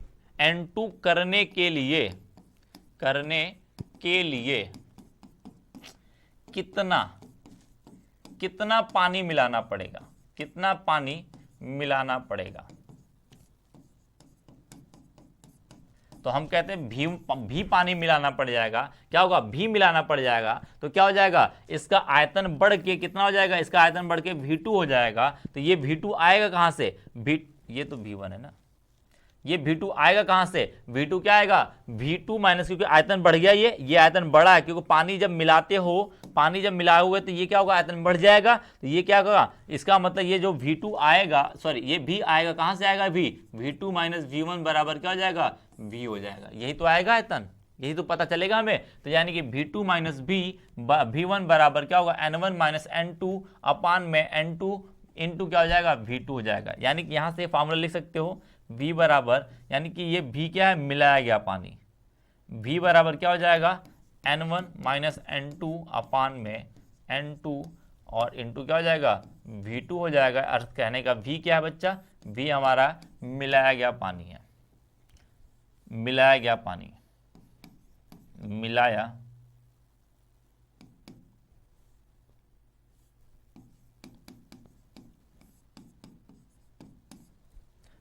गया पानी का आयतन, पानी का आयतन या द्रव का आयतन, ऐसे लिखो, द्रव का आयतन।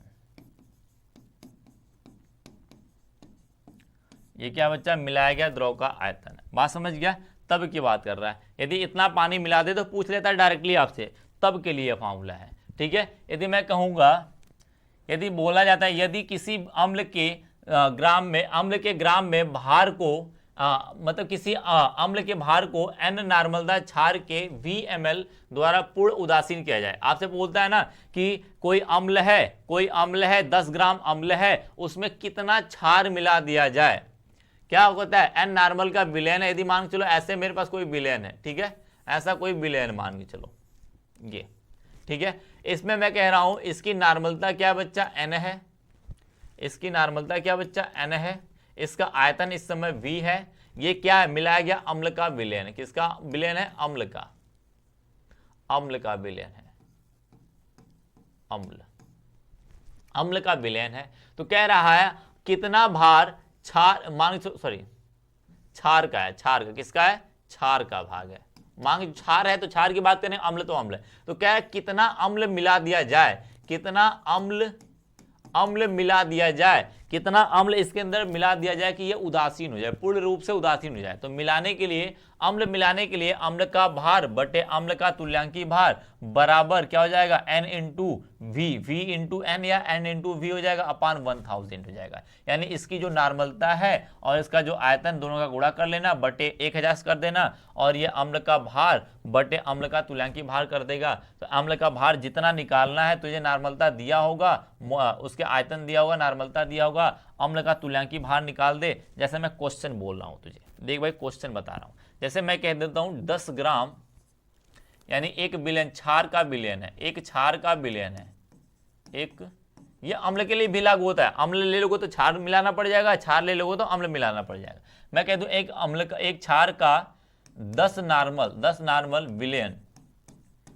बिलियन का आयतन कितना है, 50 ml है। कितना है, 50 ml है। तो कितना कितना अम्ल मिला दिया जाए, कितना क्षार का मतलब मैं क्षार बोल देता हूं NaOH, क्या मान देता हूं NaOH, कितना NaOH क्षार, यानी कि अम्ल का मतलब HCl, कितना HCl मिलाया जाए कितना HCl मिलाया जाए कि विलयन उदासीन हो जाए, ये क्वेश्चन आपने देखा होगा, उदासीन हो जाए, ये क्वेश्चन आपने देखा होगा, हो जाए। तो अब बताओ कितना मिलाना पड़ेगा बच्चा। तो हम जहां फॉर्मूला जानते हैं, अम्ल का भार कितना भार है, अम्ल का भार बटे अम्ल का तुल्यांकी भार, तुल्यांकी भार का मतलब E होगा, और क्या होता है n इंटू वी होता है अपान 1000। नॉर्मलता दिया हुआ है 10 नॉर्मल और ml दिया हुआ है 100 ml। भार मान लेते हैं m है, w है, क्या बच्चा भार हमें w नहीं पता है, तुल्यांकी भार HCl है, HCl का तुल्यांकी भार मैंने अभी निकाला 36.5। ठीक है, अणु भार कितना निकालेगा, अणु भार 35.5 प्लस 1 होता है, और इसकी कितना होता है, संयुक्ता 1 हो जाता था, यानी 36.5 हो जाएगा, 36.5 हो जाएगा, गुड़े n10 हुआ, ml कितना हुआ, 50 ml हुआ, 50 ml बटे 1000। बस इसको उधर भेज दे भाई, क्या हो जाएगा, W बराबर क्या हो जाएगा, 10 गुड़े 50 गुड़े 36.5 बटे 1000। ये होगा 1 0 से 1 0, 1 0 से 1 0, क्या हो जाएगा, गुणा कर ले भाई, जो भी आएगा वही भार हो जाएगा, उसका जो आएगा वही भार हो जाएगा। तो निकाल लेगा भाई, निकाल लेगा ना। तो इस तरीके से क्वेश्चन करना है, इसका इस तरीके से क्वेश्चन करना है, समझ में आई बातें, कर लेगा भाई, इस तरीके से क्वेश्चन करना है। तो ये इसी प्रकार क्या होगा, इसी प्रकार यदि अम्ल दिया है, यहां पर देखो क्या दिया था, क्षार दिया था, तो हमने अम्ल मिलाना पड़ा। यदि आपको क्षार दे दे, यदि अम्ल दे दे और क्षार मिलाना पड़ जाए, तो क्षार का भार बटे क्षार अम्ल का, यहां पे क्षार लिख लेना, यहां पे क्षार लिख लेना, जो मिलाओगे उसी का तुल्यांकी भार ले लेना, जो मिलाओगे उसी का तुल्यांकी भार।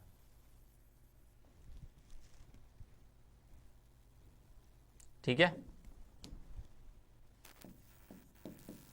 क्षार का तुल्यांकी भार बटे अम्ल का आयतन गुणे अम्ल की नॉर्मलता, आयतन का मतलब V हुआ, V गुणे नॉर्मलता N हुआ बटे 1000। ठीक है, कर लेगा भाई। इसी तरीके से जब Na नॉर्मल हो, नॉर्मलता V जब दो लोगों को मिलाया जाता है, देखो जब भी, एक बात ध्यान रखना, मांग चलो कोई N1 है, V1 है और एक N2 है, V2, दो विलयन है, एक विलयन इधर एक विलयन इधर। यदि दोनों का गुणनफल आपस में बराबर होगा तब विलयन उदासीन होगा। यदि Na और मतलब N1, इस तरीके से भी देख सकते हैं, N1 V1 का वैल्यू ज्यादा होगा और N2 V2 का गुणा करने के बाद वैल्यू क्या होगा, कम होगा, उस समय विलयन अम्लीय होगा। विलयन कैसा होगा, अम्लीय होगा। ठीक है, ये अम्ल का है, ये अम्ल का है बच्चा, ये अम्ल का है, अम्ल का है, और ये किसका है, ये अम्ल का है मेरा, किसका, अम्ल का है। ठीक है, और ये किसका है, क्षार का है। जिसका गुणा ज्यादा विलयन वैसा, जिसका गुणा ज्यादा, ध्यान रखना, जिसका गुणा ज्यादा, जिसका वैल्यू ज्यादा, जिसकी वैल्यू ज्यादा विलेन वैसा। विलेन एन एन एन ए और एन ए भी ए का वैल्यू ज्यादा है तो क्या हो जाएगा बच्चा, विलेन अम्लीय हो जाएगा, क्योंकि अम्ल का गुणा करने पे ज्यादा आ रहा है तो इसका मतलब विलेन कैसा होगा, अम्लीय होगा। यदि क्षार का गुणा बी वाले का ज्यादा होगा, बी क्या है, बी का मतलब बेस है, तो बेस वाले का ज्यादा होगा तो विलेन क्षारीय होगा। यदि अम्लीय मिश्रण की नॉर्मलता की बात करोगे तो क्या होगा, N A V A minus N A N B B B बटे क्या हो जाएगा, N A V A plus में वी बी हो जाएगा। ठीक है, इस तरीके से निकाल लेगा भाई। यदि क्षारी की बात करोगे, ये तो अम्लीय के लिए बात करोगे, अम्लीय मिश्रण का यदि ऐसा हुआ, ऐसे विलयन मांग चलो अम्लीय हो गया, विलयन कैसा होगा, अम्लीय होगा, तो विलयन अम्लीय विलयन का क्या होगा कि नए नॉर्मलता। यदि मैंने इन दोनों विलयन को मान चलो, इन विलयन को, किसको भाई, एक विलयन इधर, एक विलयन मेरा इधर है, इनको इधर वाले को आपस में मिलाया जाए, आपस में मिलाया जाए तो कह देते हैं बच्चा, इनको इधर वाले को, इन दोनों को मिलाने के बाद एक नया विलयन बनता है। क्या बनता है, नया विलयन बनता है। इसकी यदि विलयन मांग चलो ये अम्लीय है, कैसा है, अम्लीय है। अम्लीय बताने के लिए क्या करोगे, यानी कि इसका मांग चलो ये अम्ल है, ये अम्ल है, और ये क्या है, क्षार है, क्या है, क्षार है। ठीक है, इसका एन ए है, सॉरी इसका एन बी है और इसका वी बी है। ठीक है, इसका क्या है बच्चा, नॉर्मलता एन ए है और वी ए है। ठीक है, वी ए है। ठीक है, बात समझ गया। अब मिलाने के बाद ये इसकी वैल्यू बड़ी थी तो इसका मतलब ये अम्लीय हुआ, अम्लीय हुआ तो अम्लीय का जो नया नॉर्मलता आएगी, नई नॉर्मलता आएगी, अम्ल का जो, अम्ल के मिश्रण का नई नॉर्मलता आएगी वो क्या होगा, N A into V A minus N B into क्या होगा, वी बी बट्टे क्या होगा, वी ए प्लस में वी बी। यदि गुणा करने के बाद क्षार का आता है, यदि क्षारीय मिश्रण प्राप्त होता है तो क्षारीय मिश्रण का जो नई नॉर्मलता होगी वो एन बी, जो जिसकी नॉर्मलता बच्चा देख यहां पर देख, अम्लीय मिश्रण था तो अम्ल की नॉर्मलता पहले कर देंगे, उसमें से क्षार की नॉर्मलता का जो गुणनखल करके वो निकाल देंगे। ठीक है, और इनमें क्या हो जाएगा, क्षारी मिश्रण है तो क्षार वाले की नॉर्मलता का गुणा आगे करेंगे, अम्ल वाले के पीछे कर देंगे, अम्ल वाले से घटा लेंगे। ठीक है, जिसका ज्यादा होगा उसमें से निकाल के काम कर जाएंगे, माइनस कर देंगे दोनों का। अम्ल का नॉर्मलता का गुणनफल बटे क्षार की नॉर्मलता, सॉरी क्षार की नॉर्मलता का गुणनफल बटे क्या होगा, अम्ल की नॉर्मलता का गुणनफल बटे कुल आयतन हो जाएगा। यदि अम्ल का निकालना है तो अम्ल की नॉर्मलता का गुणनफल माइनस क्या हो जाएगा, क्षार का होगा, क्योंकि अम्लीय था तो अम्ल का पहले क्षार का बाद में कर देंगे। बस वही काम करना है। ठीक है, लास्ट है बच्चा, बस ये तो वो तो वही पिछला वाला फॉर्मूला है, इसका कोई मतलब नहीं है। ठीक है, बात समझ गया भाई। यहां पर आज का चैप्टर यहीं पे खत्म करते हैं, आज का चैप्टर यहीं पे खत्म करते हैं। किसी को कोई दिक्कत परेशानी तो बताए भाई, किसी को कोई परेशानी अब तक कोई परेशानी हो तो बता दे भाई, अब तक कोई परेशानी किसी को है तो बता दे वो।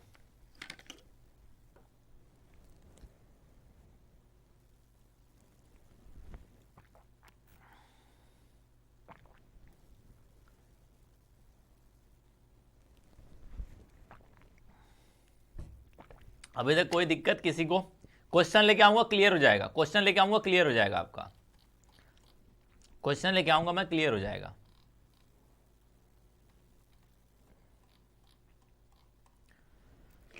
क्वेश्चन पार्ट लेके आऊंगा बच्चा, क्लियर हो जाएगा। कल मैं उसका क्वेश्चन कराऊंगा आपको, पहले क्वेश्चन ही कराऊंगा, कल का पहले क्वेश्चन कराऊंगा, फिर आगे बढ़ेंगे हम लोग। ठीक है,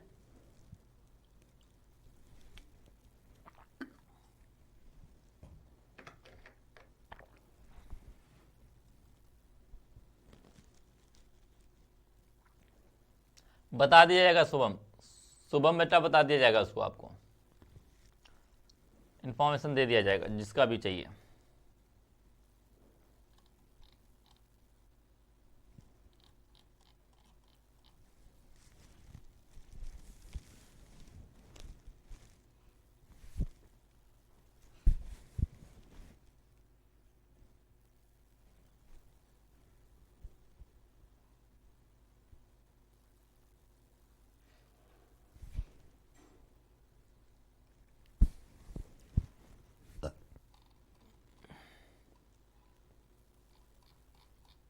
चलिए भाई, tata bye bye, good night, मिलते हैं फिर कल।